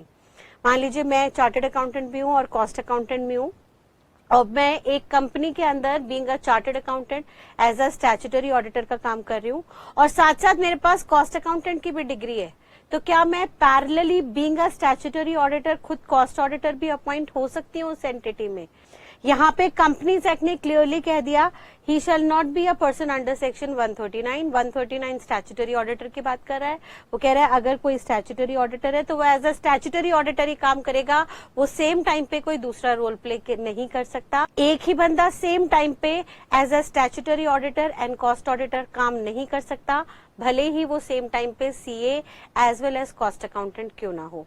सर सिंपल सी बात है, वो भले ही या तो chartered accountant and cost accountant साथ साथ हो सकता है, लेकिन सर्टिफिकेट ऑफ प्रैक्टिस वो एक ही इंस्टीट्यूट की ले सकता है। आप लोग आगे चल के पढ़ेंगे CA institute, CMA institute, CS institute, ये तीनों institute at a time permission दे देते हैं स्टूडेंट को कि आप तीनों डिग्रीज साथ साथ होल्ड कर सकते हो। लेकिन जब प्रैक्टिस की बारी आएगी तो एट अ टाइम एक पर्टिकुलर टाइम पे आप एक ही इंस्टीट्यूट का सर्टिफिकेट ऑफ प्रैक्टिस ले सकते हो। एक टाइम पे दो दो इंस्टीट्यूट का सर्टिफिकेट ऑफ प्रैक्टिस हम नहीं परमिट करेंगे, बिकॉज हर इंस्टीट्यूट प्रैक्टिसिंग के दौरान आपको कुछ स्पेशल एक्सपर्टीज दे रहा है। तो मैं being a chartered accountant as well as cost accountant, या तो मैं चार्टर्ड अकाउंटेंसी का सीओपी ले सकती हूँ या मैं कॉस्ट अकाउंटेंसी का सीओपी ले सकती हूँ। दोनों सीओपी मेरे पास कभी भी नहीं रहेंगे। तो ऑब्वियस सी बात है, अगर मैंने सीए इंस्टीट्यूट का सीओपी लिया है तो I am eligible as statutory auditor. तो मैंने सीए इंस्टीट्यूट का सीओपी लिया है तो मेरे पास कॉस्ट अकाउंटेंट का तो सीओपी हो ही नहीं सकता, तो मैं सेम टाइम पे as a cost auditor appoint नहीं हो सकती। एंड वाइस वर्सा, अगर मैंने सीएमए इंस्टीट्यूट का सीओपी लिया है और as a cost auditor appoint हो रही हूँ तो मेरे पास डेफिनेटली चार्टर्ड अकाउंटेंट इंस्टीट्यूट का सीओपी नहीं होगा। देन अगेन मैं सेम टाइम पे being a cost auditor statutory auditor की पोजीशन होल्ड नहीं कर सकती। यानी एक पर्सन एक टाइम पे कोई भी एक रोल निभाएगा, एक पर्सन एक ही टाइम पे statutory as well as cost auditor नहीं हो सकता। क्लियर? आगे उन्होंने कहा है complying with cost accounting standards. Institute of cost accountants of India ने time to time cost accounting standards establish किए हैं। जो भी अकाउंटिंग स्टैंडर्ड्स दिए हैं उनके अकॉर्डिंगली कॉस्ट ऑडिटर को काम करना होगा। That's very much obvious. तो हमारी ऑडिटर की क्या 4 क्वालिफिकेशन हो गई? He must be a qualified cost accountant having certificate of practice, not covered under any disqualification, complied with cost accounting standards issued by Institute of Cost Accountants, and he should not be a statutory auditor at the same time. ठीक है? Eight the same time का मतलब है कि इस साल मेरे पास CA का सीओपी था तो मैंने स्टैट्यूटरी ऑडिटर का रोल प्ले किया। अगले साल हो सकता है मैं सीए इंस्टीट्यूट का सीओपी सरेंडर कर दूं और सीएमए इंस्टीट्यूट का सीओपी ले लूं, तो next year I will become eligible to get appointed as cost auditor. तो एक टाइम पे मेरे को एक ही रोल के लिए एलिजिबल किया जाएगा, दोनों रोल के लिए नहीं किया जाएगा। ठीक है बेटा, आगे देखिएगा। फर्दर वो कह रहा है appointment of cost auditor. Cost auditor को अपॉइंट कौन करेगा बताइए? स्टैट्यूटरी ऑडिटर को कौन अपॉइंट करता था? सर वहां पे जनरली शेयर होल्डर्स अपॉइंट करते थे, क्योंकि शेयर होल्डर्स को फाइनेंशियल अकाउंट्स देखने होते थे और वो ये जानना चाहते थे कि कंपनी के डायरेक्टर्स ने, कंपनी की मैनेजमेंट ने जो भी फाइनेंशियल अकाउंट्स बने हैं उसमें सही तरीके से रिकॉर्डिंग की है या नहीं, शेयर होल्डर्स के पैसे की एप्रोप्रिएशन, उसके खर्चे और उसकी कमाई किताबों में प्रॉपरली दिखाई है या नहीं। इसीलिए शेयर होल्डर स्टैट्यूटरी ऑडिटर को चुन के लाते थे और स्टैट्यूटरी ऑडिटर से वेरीफाई करवाते थे कि फाइनेंशियल अकाउंट्स में सब कुछ ट्रू एंड फेयर है या नहीं, सब कुछ सच सच लिखा है या नहीं। हाउएवर जब कॉस्ट अकाउंट्स की बात आती है तो कॉस्ट अकाउंट्स या कॉस्ट रिकॉर्ड्स का जो काम होता है वो डायरेक्टली टॉप मैनेजमेंट के लिए होता है। टॉप मैनेजमेंट जो डिसीजन मेकिंग करती है उसके लिए कॉस्ट रिकॉर्ड्स बनाए जाते हैं।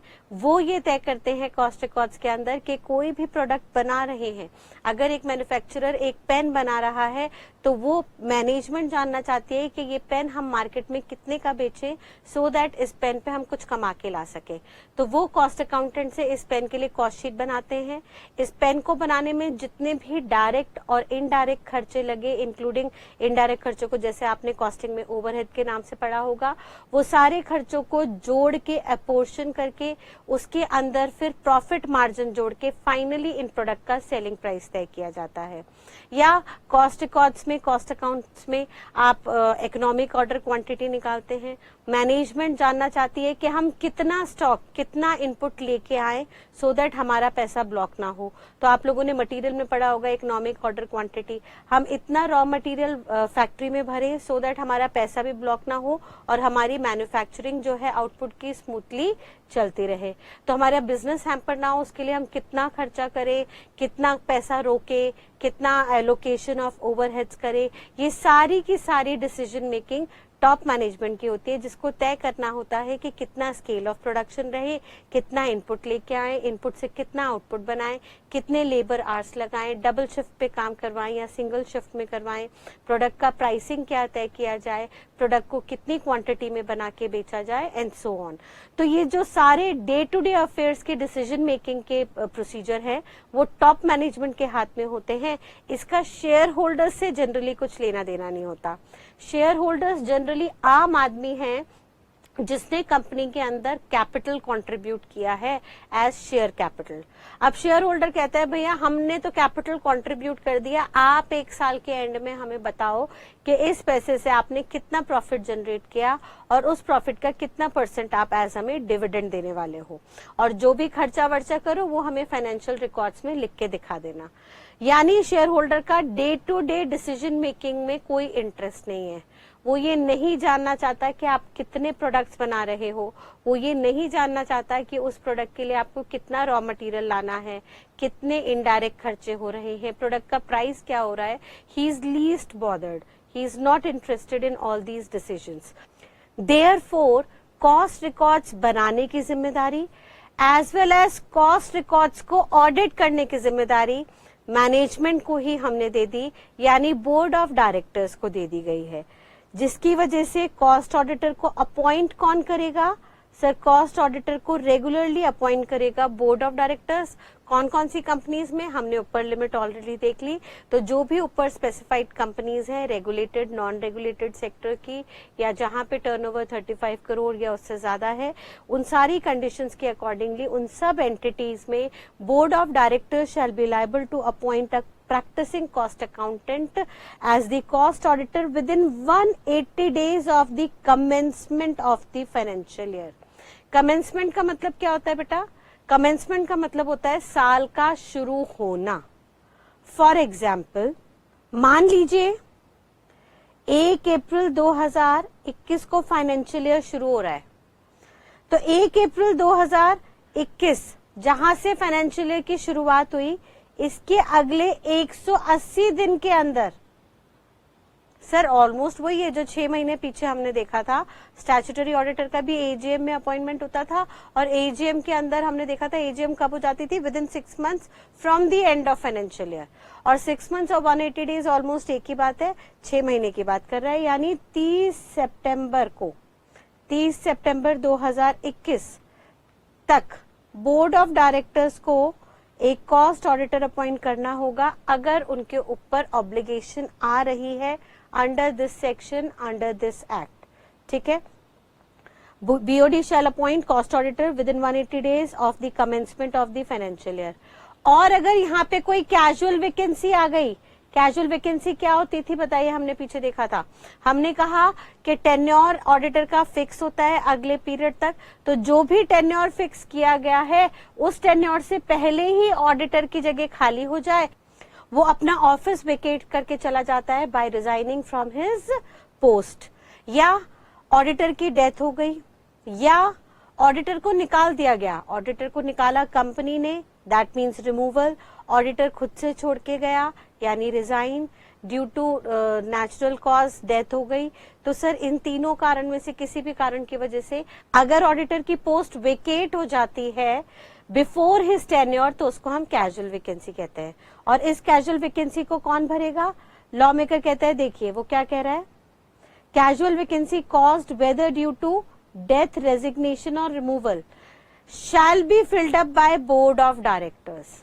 सर स्टैट्यूटरी ऑडिटर में अलग अलग केस हो गए थे, रेजिग्नेशन के केस में फिलिंग कोई और करता था, डेथ और रिमूवल के केस में अलग होता था, बट कॉस्ट ऑडिटर के केस में चाहे किसी भी कारण से जगह खाली हुई हो, वो वैकेंसी हमेशा बोर्ड ऑफ डायरेक्टर्स फिलअप करेंगे। कितने दिन के अंदर, within 30 days from the date of vacancy and inform central government inform number CRA2 within 30 days of such appointment. यानी सबसे पहली बात, जिस किसी दिन ये वैकेंसी अराइज हुई है उसके 30 दिन के अंदर, 30 डेज के अंदर अंदर BOD को अपॉइंटमेंट करनी होगी, एक नए कॉस्ट ऑडिटर को चुन के लाना होगा, और जिस किसी को भी चुना है उन्होंने एज ए कॉस्ट ऑडिटर, उसकी detail with in next 30 days central government को देनी होगी अंडर फॉर्म CRA2। CRA हमने जैसे देखा ही था पहले, कॉस्ट रिकॉर्ड्स का यहाँ पे फॉर्म है, कॉस्ट रिकॉर्ड्स का फॉर्म नंबर 2 के अंदर within 30 days central government को आपको इंटीमेशन देनी होगी कि अब ये वैकेंसी आपने किसके द्वारा भरी है। ठीक है, अब इसके अंदर फटाफट से एक बार हम देख लेते हैं, कंक्लूड करते हैं। अगर रेगुलर कॉस्ट ऑडिटर है तो कॉस्ट रिपोर्ट्स कैसे जाती हैं, क्या क्या काम होता है, इसको एक बार समझिएगा। कंपनी सबसे पहले क्या करती है, shall inform cost auditor, cost auditor को इन्फॉर्म करती है अपॉइंटमेंट के दौरान। हम ये रेगुलर कॉस्ट ऑडिटर की बात कर रहे हैं। रेगुलर कॉस्ट ऑडिटर को BOD कितने दिन के अंदर अपॉइंट कर रहा है, सर 180 डेज के अंदर अपॉइंट कर रहा है। रेगुलर कॉस्ट ऑडिटर को बोर्ड ऑफ डायरेक्टर ने 180 days from the commencement of financial year के अंदर अपॉइंट करना है, और कंपनी ने यानी BOD ने जैसे ही जिस बंदे को as a cost auditor appoint किया उसको इन्फॉर्म किया जाएगा एंड उसकी अपॉइंटमेंट का नोटिस दिया जाएगा सेंट्रल गवर्नमेंट को। यानी हमेशा ध्यान रखिएगा, board of directors shall be answerable to central government. Sir simple सी बात है, बोर्ड ऑफ डायरेक्टर्स खुद ही किताबें बना रहे हैं, खुद ही ऑडिटर चुन के ला रहे हैं, तो सर बहुत इजीली मैनिपुलेशन कर सकते हैं, वो एक मैनिपुलेटेड बंदे को ला सकते हैं जो उसके इन्फ्लुएंस के अंदर हो। तो लॉ मेकर ने यहाँ पे क्लियरली बोल दिया कि कॉस्ट ऑडिटर के केस में भले ही हमने पावर BOD को दी है, because share holders are not interested, और शेयर होल्डर्स से ये अपॉइंटमेंट फिल कराने में टाइम भी बहुत लगेगा, खर्चा भी बहुत होगा, बिकॉज शेयर होल्डर्स को जनरल मीटिंग में बुलाना होगा, और जनरल मीटिंग एक बहुत एक्सपेंसिव अफेयर है जहाँ पे हजारों की संख्या में शेयर होल्डर्स को इकट्ठा करना ही बहुत टेक्निकल काम है। तो हम BOD से ये जगह भरवाएंगे, लेकिन BOD अपनी पोजीशन का, बोर्ड ऑफ डायरेक्टर अपनी पोजीशन का मिसयूज ना करे। देयरफॉर BOD को बोल दिया कि आपको इस अपॉइंटमेंट की इंटीमेशन सेंट्रल गवर्नमेंट को टाइम टू टाइम देनी होगी। कितने दिन के अंदर इंफॉर्मेशन आपको देनी होगी, उसके लिए इन्होंने यहाँ time limit the. Company shall inform to cost auditor and file notice of his appointment to central government within 30 days of the board meeting in which auditor's appointment was made under form CRA2। Same बात है जो अभी हमने casual vacancy में भी देखी। यानी simple सी बात है कि जब भी कॉस्ट ऑडिटर को अपॉइंट किया जाएगा, बोर्ड ऑफ डायरेक्टर्स अपॉइंट करेंगे। प्राइमरीली अपॉइंट कर रहे हैं तो 180 दिन from the commencement of financial year, और कैजुअल वैकेंसी को फिल कर रहे हैं तो वैकेंसी आने के 30 दिन के अंदर जगह को फिल किया जाएगा। दोनों ही जगह जो है बोर्ड ऑफ डायरेक्टर्स फिल करेंगे, चाहे कैजुअल वैकेंसी किसी भी रीजन से आए। सेकेंड बात है कि जब भी ऑडिटर को अपॉइंट किया जाएगा तो ऑडिटर को तो बताना ही बताना है, उसके साथ साथ सेंट्रल गवर्नमेंट को भी इंटीमेशन देना है। और सेंट्रल गवर्नमेंट को इंटीमेशन कैसे दिया जाएगा सर? उसके लिए नॉर्मल कैजुअल वैकेंसी के अंदर 30 डेज का ही क्लॉज है, बट अगर रेगुलर जगह को हमें फिल करना है तो विद इन 30 डेज और within 180 days from the commencement of financial year, whichever is earlier का क्लॉज है। यानी सिंपल सी बात है कि कंपनी कॉस्ट ऑडिटर को तो अपॉइंट करेगी अपनी टाइम लिमिट के अंदर, फाइनेंशियल ईयर के बाद 180 दिन के अंदर अपॉइंटमेंट करेगी, और जो भी अपॉइंटमेंट की है उसके बारे में सेंट्रल गवर्नमेंट को उन 180 दिन के अंदर अंदर बताना है, या जिस किसी दिन अपॉइंटमेंट हुआ, जिस मीटिंग के अंदर अपॉइंटमेंट हुआ उसके 30 दिन के अंदर इंटीमेशन देनी है, विच एवर इज अर्लियर। यानी अगर मैं सिंपल सा एग्जांपल दूं कि मान लीजिए बोर्ड मीटिंग हुई है, लेट्स से फाइनेंशियल ईयर हो रहा है 1 अप्रैल 2021 से शुरू, और 180 दिन आके कंप्लीट हो रहे हैं 30 सितंबर 2021 को, और जो हमारी बोर्ड मीटिंग हुई है वो हुई है 7 सितंबर 2021 को। तो बोर्ड मीटिंग से अगले 30 दिन कहाँ पे आके कंप्लीट होंगे सर? बोर्ड मीटिंग से अगले 30 दिन आपके कंप्लीट होंगे आके 7 अक्टूबर को। तो टेक्निकली हाँ 7 अक्टूबर या 30 सितंबर, whichever is earlier. Earlier date कौन सी निकल के आई सर? अर्लियर डेट निकल के आई 30 सितंबर। तो 30 सितंबर तक आपको क्या करना है? सेंट्रल गवर्नमेंट को इंटीमेशन दे देनी है। लेकिन अगर बोर्ड मीटिंग पहले ही हो गई आपकी, बोर्ड मीटिंग मान लीजिए अब 7 सितंबर ना होके लेट्स से 5 अगस्त को ही हो गई थी, और आपका 30 दिन कहाँ पे कंप्लीट हो रहा है आके यहाँ पे, लेट्स से 30 दिन आपका कंप्लीट हो रहा है 5 सितंबर 2021 को। तो फिर अर्लीस्ट डेट क्या निकलेगी? 30 सितंबर या 5 सितंबर सर? 5 सितंबर निकल के आई। तो 5 सितंबर तक आपको गवर्नमेंट को इंटीमेशन दे देनी है। यानी मैक्सिमम आपको इंटीमेशन फाइनेंशियल ईयर शुरू होने के 180 दिन के अंदर देनी है। हाँ, अगर 180 दिन में भी आपने बहुत पहले अपॉइंटमेंट कर दिया तो उसके अगले 30 दिनों के अंदर गवर्नमेंट को आपको इंटीमेशन देनी है। गवर्नमेंट की इंटीमेशन को आप डिले नहीं कर सकते। तो पहली बात, जो भी बोर्ड ऑफ डायरेक्टर्स है वो कॉस्ट ऑडिटर को अपॉइंट कितने दिन के अंदर करेंगे सर? कॉस्ट ऑडिटर का अपॉइंटमेंट होना चाहिए with in 180 days from the commencement of financial year. साल जब शुरू हुआ उसके 180 दिन के अंदर अपॉइंटमेंट होना चाहिए। और उसके बारे में इंटीमेशन सेंट्रल गवर्नमेंट को कब देनी है sir? Intimation shall be given to central government within 180 days from the commencement of financial year, और within 30 days from the date of board meeting when this auditor has been appointed, whichever is earlier। उन दोनों में से जो भी earliest date है उस date तक सेंट्रल गवर्नमेंट को इंटीमेशन जानी चाहिए। और कौन से फॉर्म के अंदर जानी चाहिए? CRA 2 के अंदर। सेम बात यहाँ पे भी थी कैजुअल वैकेंसी के अंदर, लेकिन वहां पे खाली 30 दिन का क्राइटेरिया था। वहां पे 180 डेज का क्राइटेरिया क्यों नहीं था कैजुअल वैकेंसी में? क्योंकि सर वैकेंसी साल के दौरान कभी भी हो सकती है, कभी भी ऑडिटर की डेथ हो सकती है, रेजिग्नेशन हो सकता है, रिमूवल हो सकता है। तो वहां पे 180 डेज का क्लॉज नहीं डाला। यानी सिंपल सी बात अगर मैं कंक्लूड करूं तो रेगुलर केस में अगर कॉस्ट ऑडिटर चुन रहे हैं और अगर कैजुअल वैकेंसी में कॉस्ट ऑडिटर चुन रहे हैं तो दोनों में फर्क क्या है? यहाँ पे भी बीओटी अपॉइंटमेंट करेगी, यहाँ पे भी बीओडी अपॉइंटमेंट करेगी। अपॉइंटमेंट कितने दिन के अंदर होगी सर? यहाँ पे होगी within 180 days from the financial year, और यहाँ पे कितने दिन के अंदर अपॉइंटमेंट होगी सर? यहाँ पे अपॉइंटमेंट होगी within 30 days from the date of such vacancy arises. However regular के केस में नोटिस टू सेंट्रल गवर्नमेंट कितने दिन के अंदर जाएगा? उन्होंने कहा within 30 days of the meeting के 30 दिन के अंदर अंदर, या within 180 days from the commencement of financial year, whichever is earlier. However यहाँ पे नोटिस कितने दिन के अंदर जाएगा? उन्होंने कहा यहाँ पे नोटिस जाएगा विद इन 30 डेज। यहाँ पे 180 डेज का क्राइटेरिया नहीं है। दोनों ही सूरतों में जब नोटिस जाएगा सेंट्रल गवर्नमेंट को तो कौन से फॉर्म में जाएगा?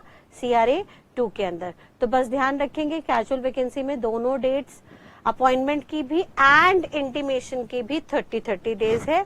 हाउएवर रेगुलर के केस में 180 है, यहाँ पे 30 डेज का कंपैरिजन दे रखा है from the date of board meeting. ठीक है, क्लियर है यहाँ तक की बात बेटा? यहाँ तक कोई डाउट? आगे देखिएगा नेक्स्ट वो क्या कह रहा है। उसने कहा सर अपॉइंटमेंट हो गया, अब अपॉइंटमेंट के बाद आप हमें बता दीजिए कॉस्ट ऑडिटर का टेन्योर क्या रहेगा। टेन्योर का मतलब होता है उसकी ड्यूरेशन, उसे कब तक एज एन कॉस्ट ऑडिटर काम करना है। तो पहला उन्होंने कहा his tenure shall be till the expiry of 180 days from the commencement of financial year. Sir simple सी बात, जिस फाइनेंशियल ईयर में उसका अपॉइंटमेंट हुआ वहां से लेके नेक्स्ट फाइनेंशियल ईयर तक का उसका टेन्योर है। यानी मान लीजिए पहला फाइनेंशियल ईयर था 2020-21, इसमें इसका अपॉइंटमेंट हुआ था लेट्स से 5 सितंबर 2020 में, तो इसका टेन्योर कब चलेगा? अगले साल 21-22 में। लेट्स से अगली मीटिंग जो हो रही है वो हो रही है 10 अगस्त 2020, तो 5 सितंबर से लेके 10 अगस्त 2020 तक का इसका टेन्योर हो जाएगा। हमने देखा था सर फाइनेंशियल ईयर शुरू होने के 180 दिन के अंदर अपॉइंटमेंट हो जाना चाहिए। तो पहले वाले केस में फाइनेंशियल ईयर कब कमेंस हो रहा था?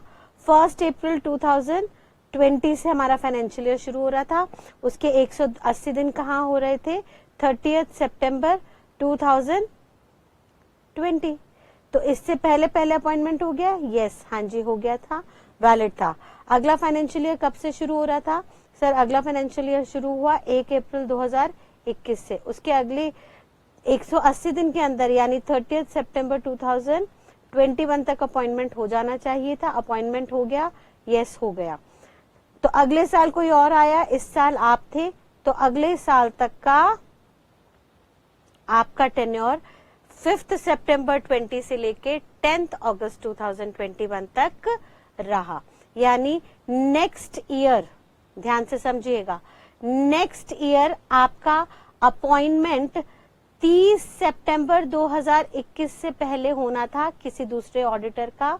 दूसरे ऑडिटर का अपॉइंटमेंट 10 अगस्त 2020 को हो गया 30 सितंबर से पहले। तो जब नया ऑडिटर आया 10 अगस्त 2020 को, नए ऑडिटर के आने पे पुराने ऑडिटर को यहां से जाना पड़ेगा। ठीक है, सिंपल सी बात, हर फाइनेंशियल ईयर शुरू होने के 180 दिन के अंदर कॉस्ट ऑडिटर को डायरेक्टर्स चुनेंगे और फिर अगले साल फिर 180 दिन के अंदर नए कॉस्ट ऑडिटर को चुना जाएगा। तो नया कॉस्ट ऑडिटर आया तो ऑटोमेटिकली पुराने ऑडिटर का टेन्योर कंप्लीट हो जाएगा। क्या मैम जरूरी है कि अगले साल नया ही कॉस्ट ऑडिटर लाया जाए? क्या सेम ऑडिटर नहीं कंटिन्यू कर सकता? सर इसके ऊपर लॉ साइलेंट है। अगर पुराना ऑडिटर काम अच्छा कर रहा है तो फिर अगले साल उसको रीअपॉइंट किया जा सकता है, लेकिन पहले उसे रिमूवल किया जाएगा, यानी पहले उसका टेन्योर खत्म होगा अगली मीटिंग में। फिर अगर उसने काम अच्छा किया होगा तो दोबारा बोर्ड ऑफ डायरेक्टर्स उसे रीअपॉइंट कर सकते हैं। इट इज नॉट नेसेसरी कि हर साल नया ऑडिटर ही आए। We can also continue with the same auditor, लेकिन पहले उसे रिटायर होना होगा on the completion of his tenure. यानी अपॉइंटमेंट से लेके अगले साल 180 दिन के अंदर जब बोर्ड मीटिंग हो रही थी, जब कॉस्ट ऑडिटर का अपॉइंटमेंट होना था, तो उस मीटिंग के अंदर पहले पुराना ऑडिटर रिटायर होगा, फिर री इलेक्शन होंगे, डायरेक्टर्स के बीच में री वोटिंग होगी और वोटिंग के बाद अगर उसी डायरेक्टर को दोबारा लाने का मन कर रहा है तो रिटायरमेंट के बाद उस ऑडिटर को री अपॉइंट किया जा सकता है। बट उसे रिटायर तो अपने टेन्योर के कंप्लीशन पे करना ही होगा। ठीक है, इट्स सिंपल सी बात कि वही हम ले लें भाई, हर 5 साल में इलेक्शन तो होंगे ही होंगे, हर 5 साल में इलेक्शन किए जाएंगे। अगर गवर्नमेंट काम अच्छा कर रही है तो आम जनता इलेक्शन में वापस पुरानी पार्टी को दोबारा से सेंट्रल गवर्नमेंट बना सकती है। पिछले 5 सालों में बीजेपी ने अच्छा काम किया तो फिर से बीजेपी दोबारा से इलेक्शन में आ सकती है, जीत सकती है, लेकिन 5 साल खत्म होने के बाद बीजेपी को अपनी पोजीशन को विड्रॉ करना पड़ेगा। ये नहीं होगा कि बिना इलेक्शन के ही वो हमेशा के लिए सरकार का ओहदा ले ले। हमेशा वो सरकार नहीं रह सकती, ये हर 5 साल में उसके परफॉर्मेंस के बेसिस पे डिसाइड करेगी आम जनता कि उसे सरकार का ओहदा दिया जाए, उसे government as a government appoint किया जाए या नहीं। तो सिमिलरली यहाँ पे भी रहेगा, बीओडी कॉस्ट ऑडिटर को चुन के लाएगा, लेकिन उसका टेन्योर अगले साल तक रहेगा।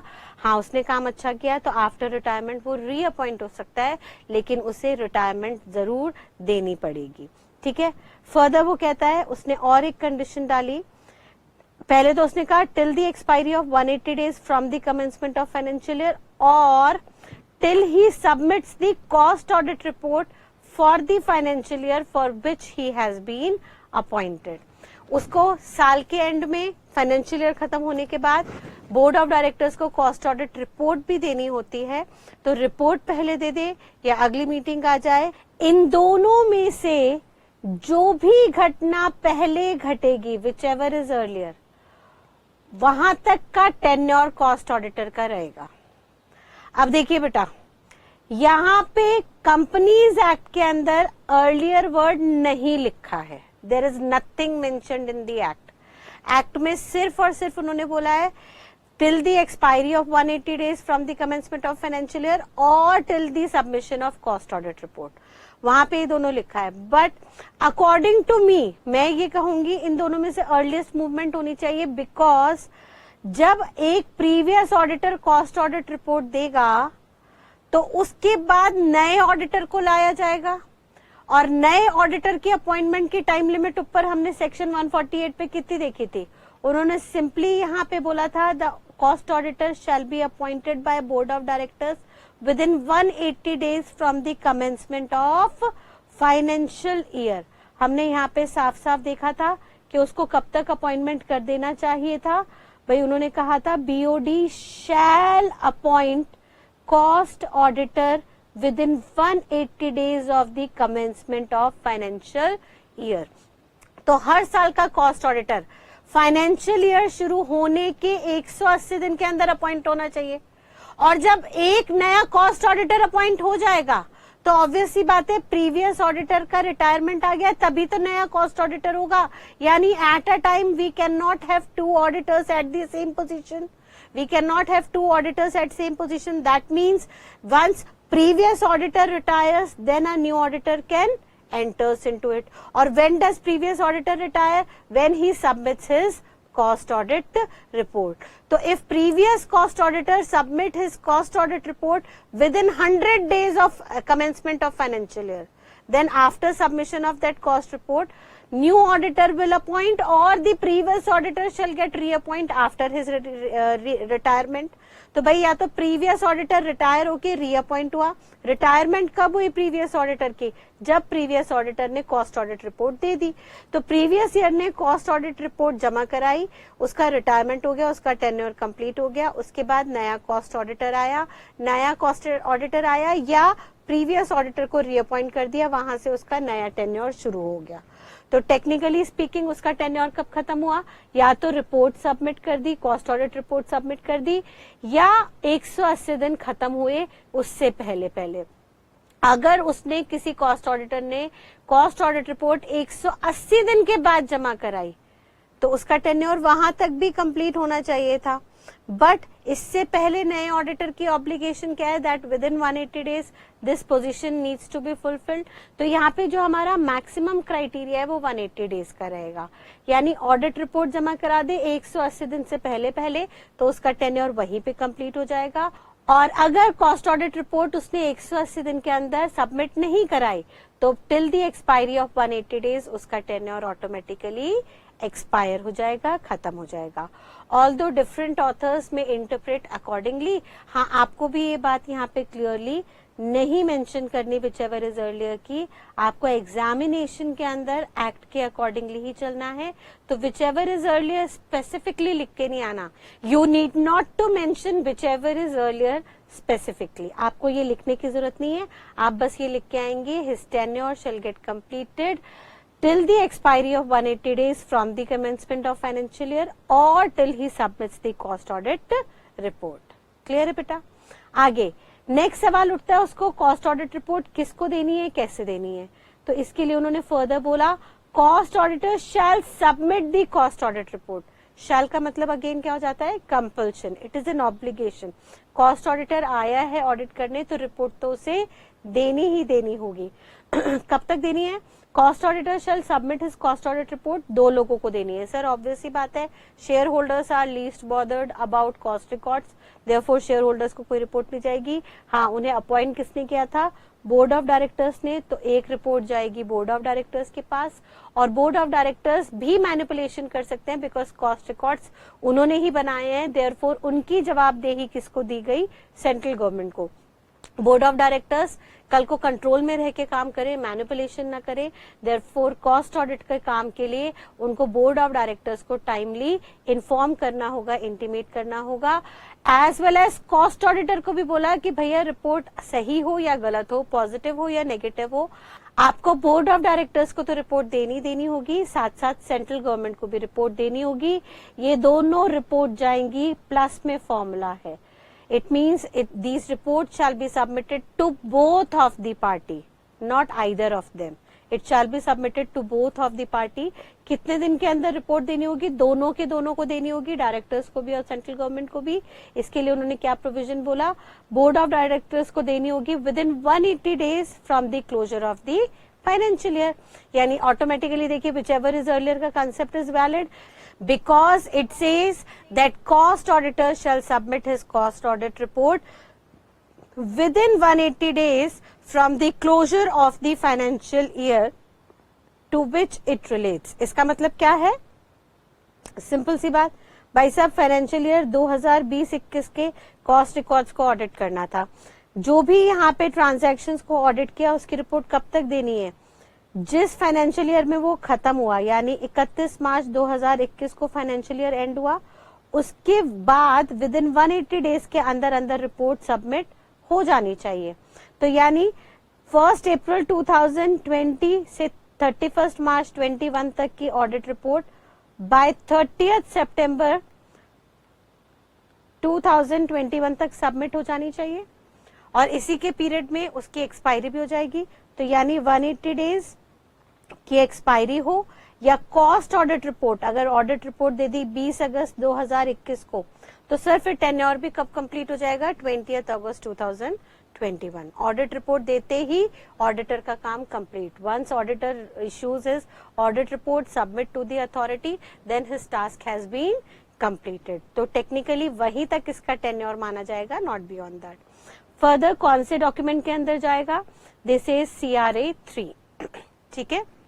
CRA 1 हमने पीछे पढ़ लिया था, 2 हमारा फर्दर था अपॉइंटमेंट का इंटीमेशन, एंड 3 हमारा है ऑडिट रिपोर्ट। सेंट्रल गवर्नमेंट को कब तक इंटीमेशन देनी है, कंपनी शैल सबमिट।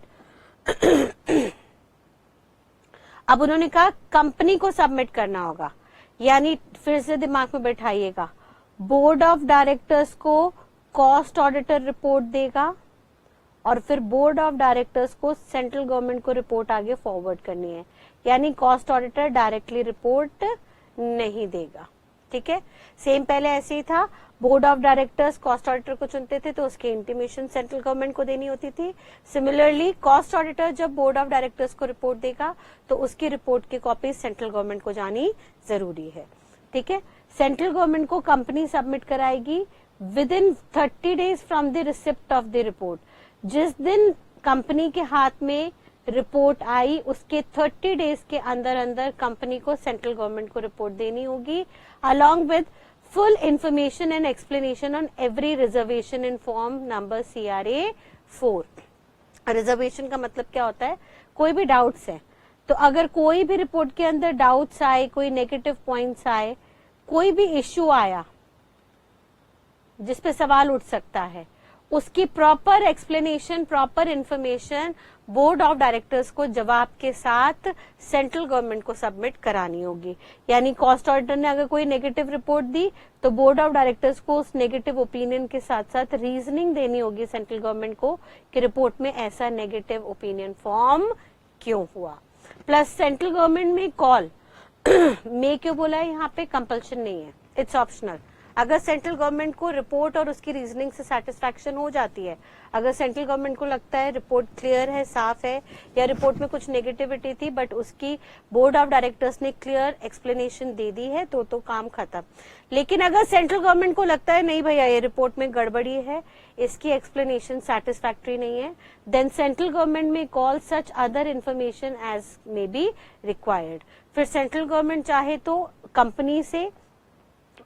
चाहे तो कंपनी से यानी बेसिकली बोर्ड ऑफ डायरेक्टर्स से इंफॉर्मेशन मांग सकती है, एज वेल एज वो कॉस्ट ऑडिटर को भी बुलवा के सफाई ले सकती है कि उसने रिपोर्ट में नेगेटिव क्यों लिखा, क्या कारण था जिसकी वजह से कॉस्ट ऑडिटर की रिपोर्ट नेगेटिव बनी। क्लियर है बेटा यहाँ तक की बात?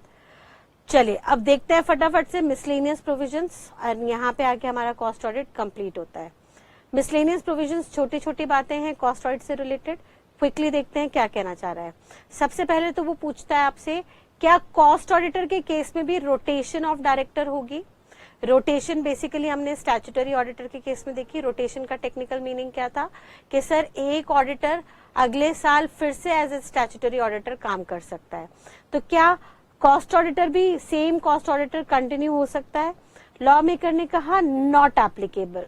आपकी मर्जी है, आप पुराने कॉस्ट ऑडिटर को पहले रिटायर करवा के रीअपॉइंट कर दो, लेकिन जो स्टैट्यूटरी ऑडिटर के केस में 5 साल की रोटेशन की कंडीशन थी, वो 5 साल की रोटेशन की कंडीशन कॉस्ट ऑडिटर पे एप्लीकेबल नहीं है, वो प्रोविजंस यहाँ पे एप्लीकेबल नहीं रहेंगे।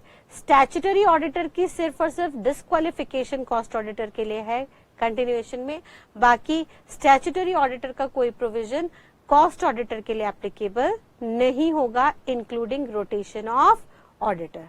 ठीक है। सेकेंडली, कॉस्ट ऑडिटर की रेम्युनरेशन कौन फिक्स करेगा? बहुत सिंपल सी बात है, फटाफट से एक बार थ्योरी पढ़ लेते हैं।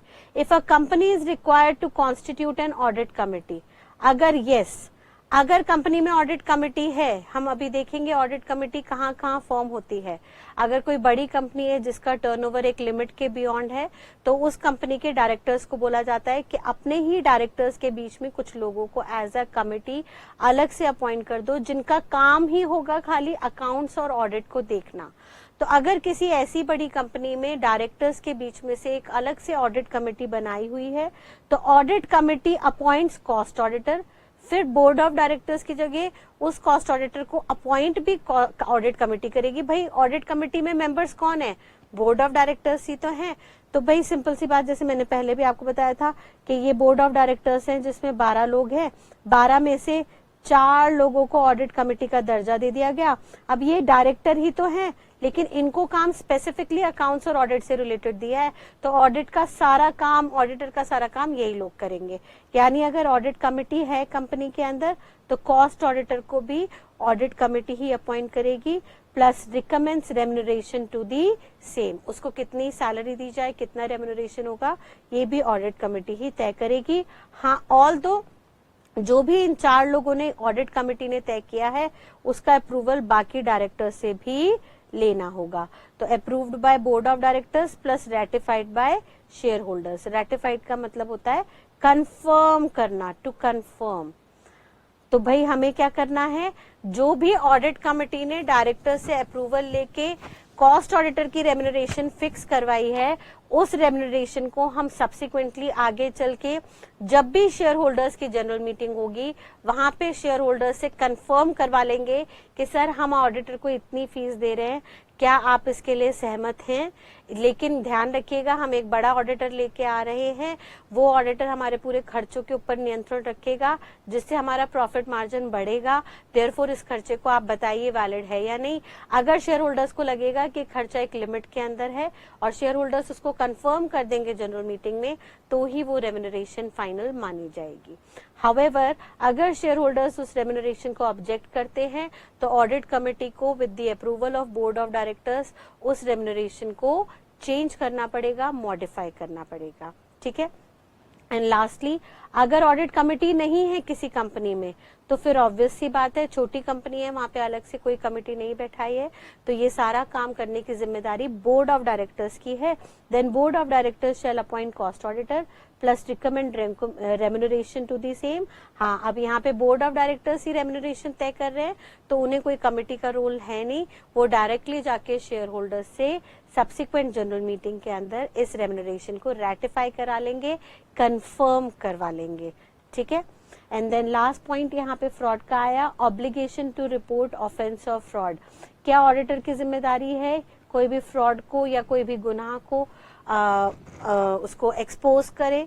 यस, उनकी रिस्पॉन्सिबिलिटी है, इट इज ऑब्लिगेटरी, ये ऑब्लिगेशन है ऑडिटर की। ऑडिटर को रखा ही इसलिए गया है कि किताबों में कोई भी कमी पेशी है, कोई भी ऑफेंस है, ऑफेंस का मतलब होता है अगेंस्ट लॉ, कुछ भी मैनेजमेंट ने अगर काम किया है किताबों के अंदर अगेंस्ट लॉ, जो भी लॉ था कॉस्ट ऑडिट का, कॉस्ट रिकॉर्ड्स का, कॉस्ट अकाउंटिंग स्टैंडर्ड्स का, जो भी कॉस्ट रिकॉर्ड्स के कानून थे, अगर मैनेजमेंट ने उनके अकॉर्डिंगली किताबें नहीं बनाई और ये ऑफेंस, ये गलतियां, ये फ्रॉड, ये मैनिपुलेशन कॉस्ट ऑडिटर ने पकड़ा, तो कॉस्ट ऑडिटर की जिम्मेदारी है, उसके ऊपर ऑब्लिगेशन है कि वो सारे के सारे ऑफेंसेस और फ्रॉड्स को रिपोर्ट करे।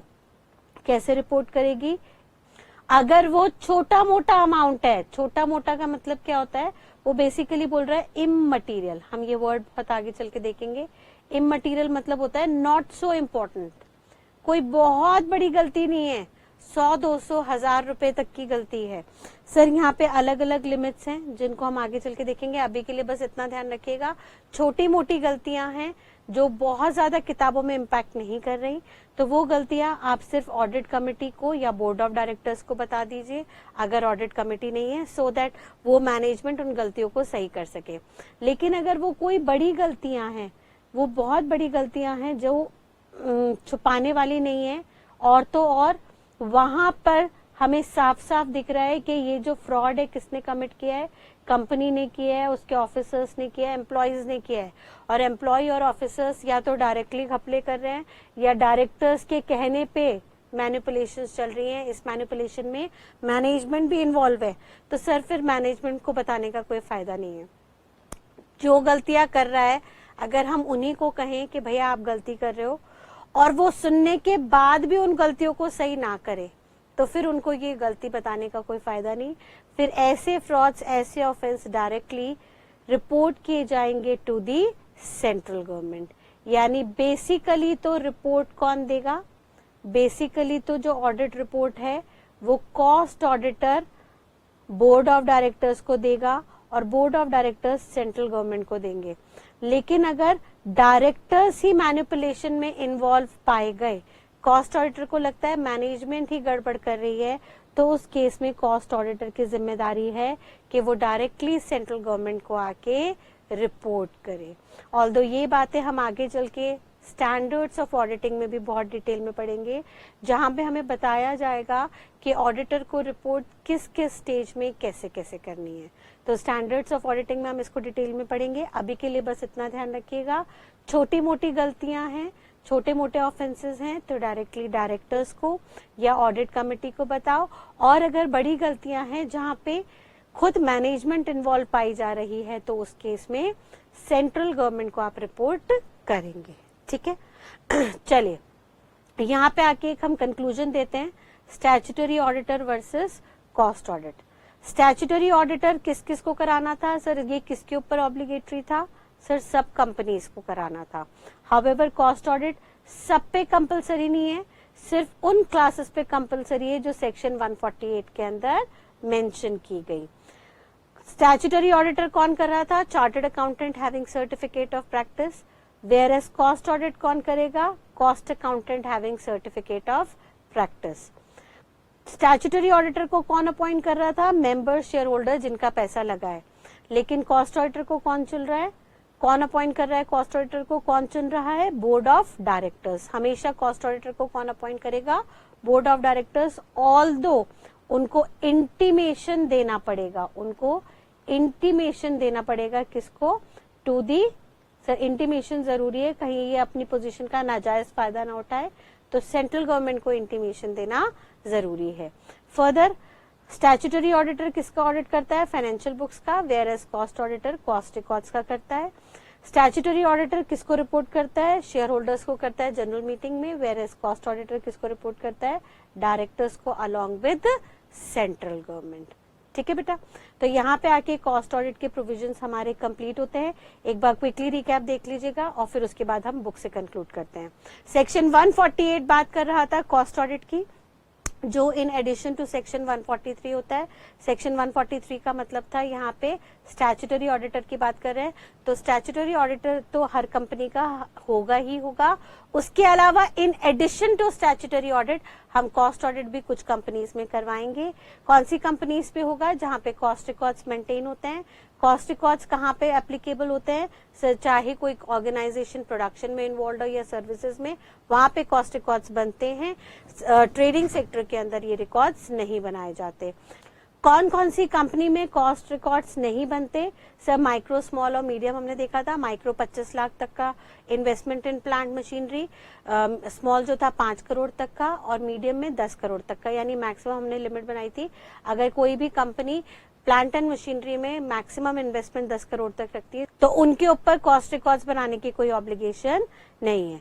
हाउएवर जो भी प्रोडक्शन और सर्विसेज के अंदर है, फिर वो चाहे इंडियन कंपनी या फॉरेन कंपनी, अगर उनका टोटल टर्नओवर 35 करोड़ या उसको एक्सीड कर गया है तो उनके ऊपर ये कंडीशन आ जाएगी कि उन्हें फॉर्म CRA 1 के अंदर कॉस्ट रिकॉर्ड्स बनाने ही होंगे।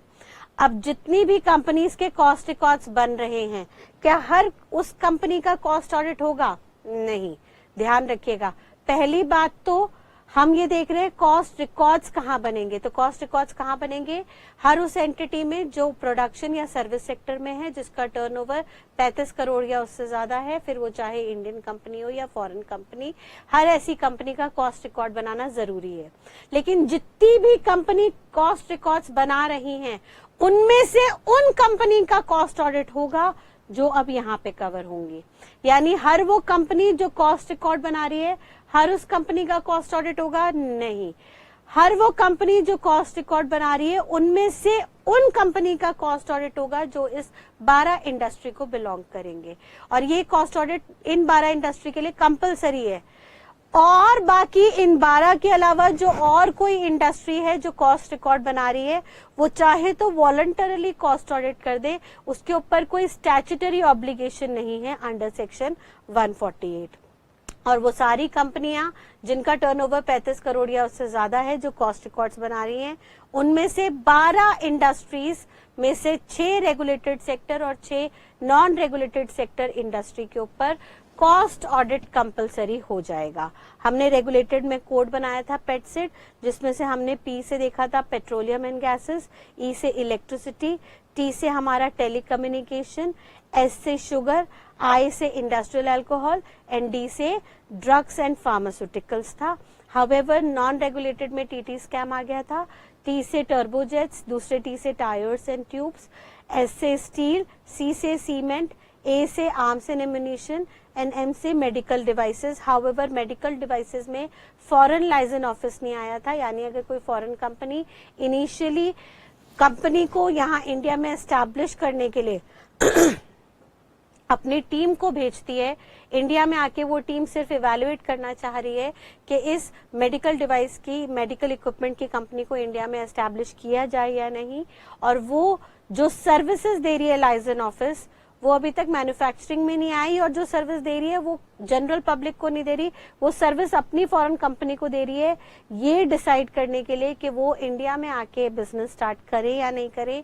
इनके ऊपर कॉस्ट ऑडिट की फिलहाल कोई कंप्लायंस नहीं आएगी जब तक ये इंडिया में आके प्रोडक्शन ना शुरू कर दे या इंडियन कस्टमर्स को सर्विसेज देना शुरू ना कर दे। फर्दर इसके बाद हमने देखा था सर ये 12 इंडस्ट्रीज पे भी कॉस्ट ऑडिट की कंप्लायंस तब आएगी जब इनका एनुअल टर्नओवर, रेगुलेटेड इंडस्ट्रीज के केस में एनुअल टर्नओवर 50 करोड़ या उससे ज्यादा एक्सीड होगा, एंड इंडिविजुअल प्रोडक्ट या सर्विस का टर्नओवर 25 करोड़ या उसको एक्सीड करेगा।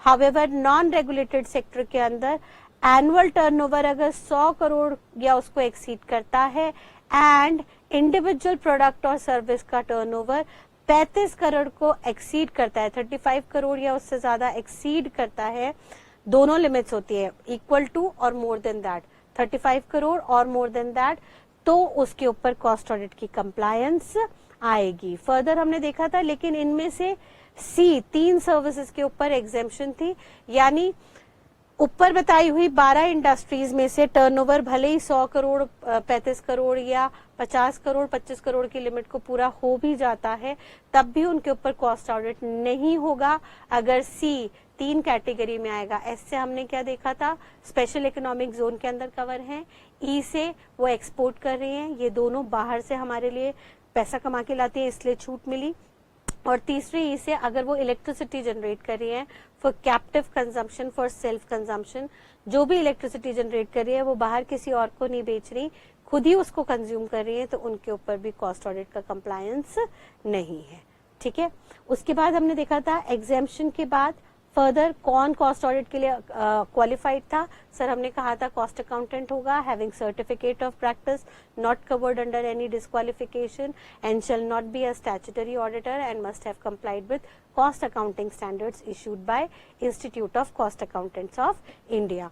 देन उसके बाद हमने कहा इसका अपॉइंटमेंट कौन करेगा, रेगुलर कॉस्ट ऑडिटर है तो बीओडी, कैजुअल वैकेंसी है तो भी BOD, but regular cost auditor का appointment within 180 days from the commencement of financial year होगा। हाउएवर कैजुअल वैकेंसी फिल होगी, चाहे वो डेथ हो, रेजिग्नेशन या रिमूवल की वजह से, वो within 30 days fill up कर दी जाएगी। फर्दर हमने कहा था कंपनी जो भी कॉस्ट ऑडिटर को अपॉइंट कर रही है उसको तो इंटीमेट करना ही करना होगा, साथ साथ कंपनी को यानी बोर्ड ऑफ डायरेक्टर्स को, सेंट्रल गवर्नमेंट को भी इन्फॉर्म करना पड़ेगा।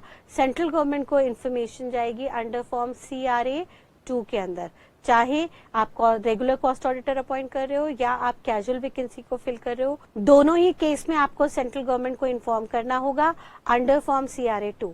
हाँ, टाइम लिमिट वेरी कर जाएगी, जहां पे हम बात कर रहे हैं रेगुलर कॉस्ट ऑडिटर की, वहां पे इन्फॉर्मेशन आपको देनी होगी within 30 days of the board meeting और within 180 days from the commencement of financial year, whichever is earlier. However casual vacancy के केस में आपको बोर्ड मीटिंग यानी जिस दिन अपॉइंटमेंट हुआ था बोर्ड मीटिंग के अंदर, उसके विद इन 30 डेज इंटीमेशन देना होगा।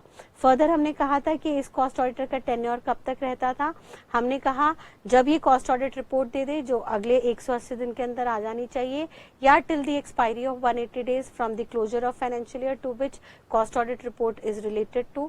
इन दोनों में से जनरली जो भी घटना पहले घटती है तब तक टेन्योर रहता है, ऑल्दो यहाँ पे whichever is earlier लॉ में नहीं लिखा हुआ है स्पेसिफिकली। ठीक है, फर्दर हमने कहा कि जो भी कॉस्ट ऑडिटर रिपोर्ट दे रहा है वो रिपोर्ट किसको देगा, रिपोर्ट सबसे पहले जाएगी बोर्ड ऑफ डायरेक्टर्स को, और अगर कंपनी में ऑडिट कमेटी है तो रिपोर्ट ऑडिट कमेटी को जाएगी। हाउएवर ऑडिट कमेटी नहीं है तो बोर्ड ऑफ डायरेक्टर्स को डायरेक्टली रिपोर्ट जाएगी, एंड फाइनली वो बोर्ड ऑफ डायरेक्टर्स उस रिपोर्ट को फर्दर आगे सबमिट करेंगे सेंट्रल गवर्नमेंट को। कितने कितने दिन में होगा, बोर्ड ऑफ डायरेक्टर्स को रिपोर्ट जाएगी इन फॉर्म CRA 3 के अंदर within 180 days from the closure of financial year. जिस साल के ऑडिट जा रही है, जिस साल के कॉस्ट रिकॉर्ड्स की ऑडिट रिपोर्ट जा रही है, वो अगले साल के 180 दिन के अंदर अंदर सबमिट हो जानी चाहिए।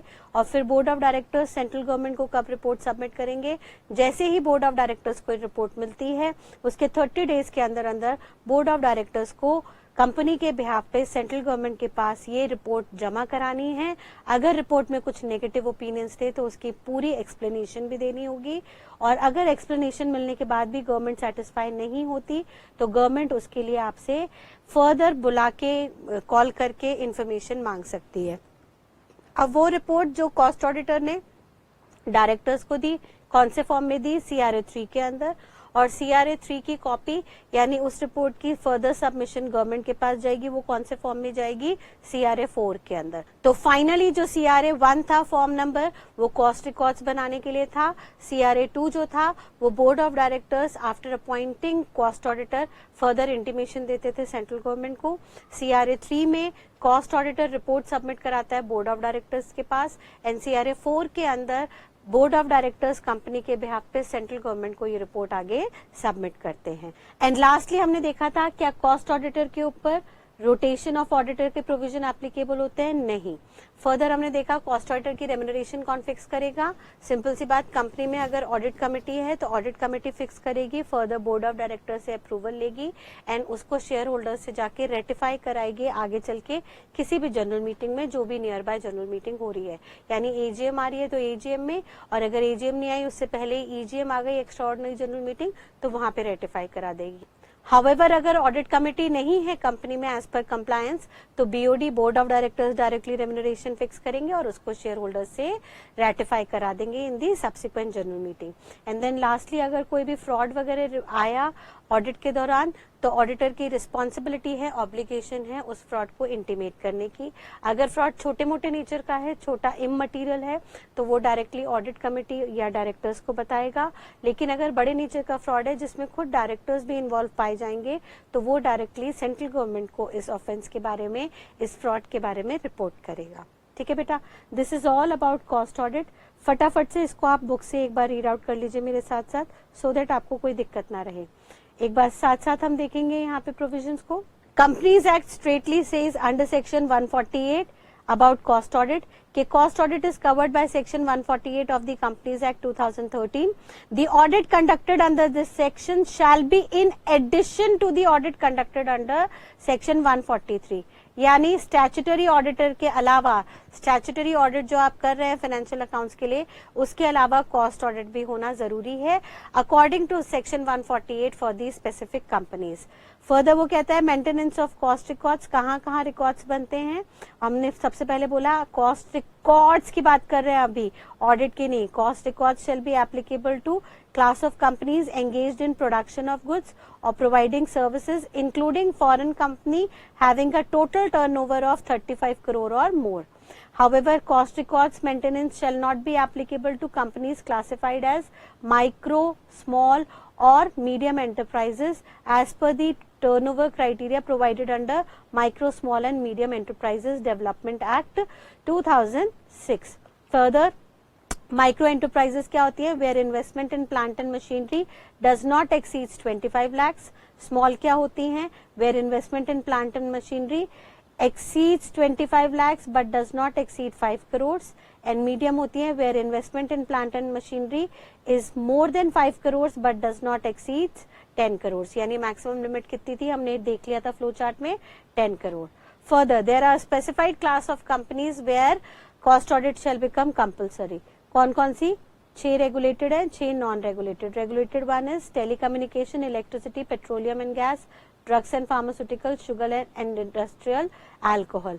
हाउएवर कौन कौन सी नॉन रेगुलेटेड है? Arms and ammunition, turbojets, tyres and tubes, steel, cement and medical devices like heart valve, orthopaedic implants, pace maker etcetera, but it excludes foreign licence office. ठीक है।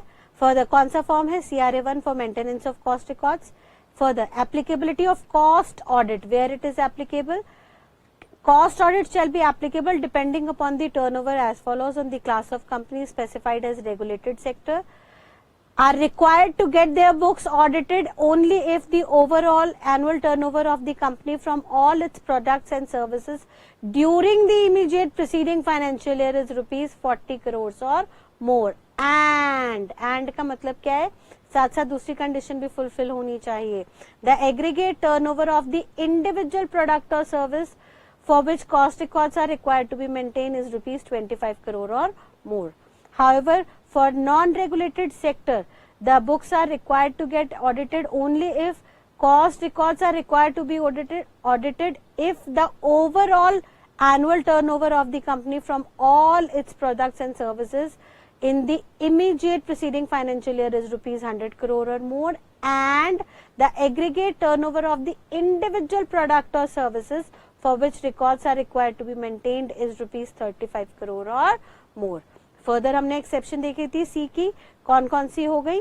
पहला उन्होंने कहा whose revenue is from exports in foreign exchange exceeding 75% of the total revenue. Manufacturer जो है या service provider जो है इंडिया में भी सर्विसेज देता है, गुड्स बेचता है और बाहर भी एक्सपोर्ट करता है, लेकिन उसके टोटल रेवेन्यू के मोर देन 75% का जो प्रपोर्शन है वो सिर्फ और सिर्फ एक्सपोर्ट से आता है। ध्यान रखिएगा यहाँ एक्सीड है, इक्वल टू नहीं है, ठीक है। बाकी हर जगह हमने जो भी लिमिट पढ़ी इक्वल टू और मोर देन या इक्वल टू और लेस देन की लिमिट है, बट यहाँ पे एक्सपोर्ट्स के केस में मोर देन है, इक्वल टू की लिमिट नहीं है। तो अगर टोटल रेवेन्यू में से मोर देन 75% का रेवेन्यू एक्सपोर्ट से आ रहा है तो कॉस्ट ऑडिट एग्जेम्प्ट हो गया। दूसरा, स्पेशल इकोनॉमिक जोन में काम कर रहा है तो ऑडिट एग्जेम्प्ट हो गया। और तीसरा, इलेक्ट्रिसिटी जनरेट करता है for self consumption, captive consumption, तो एग्जेम्प्ट हो गया।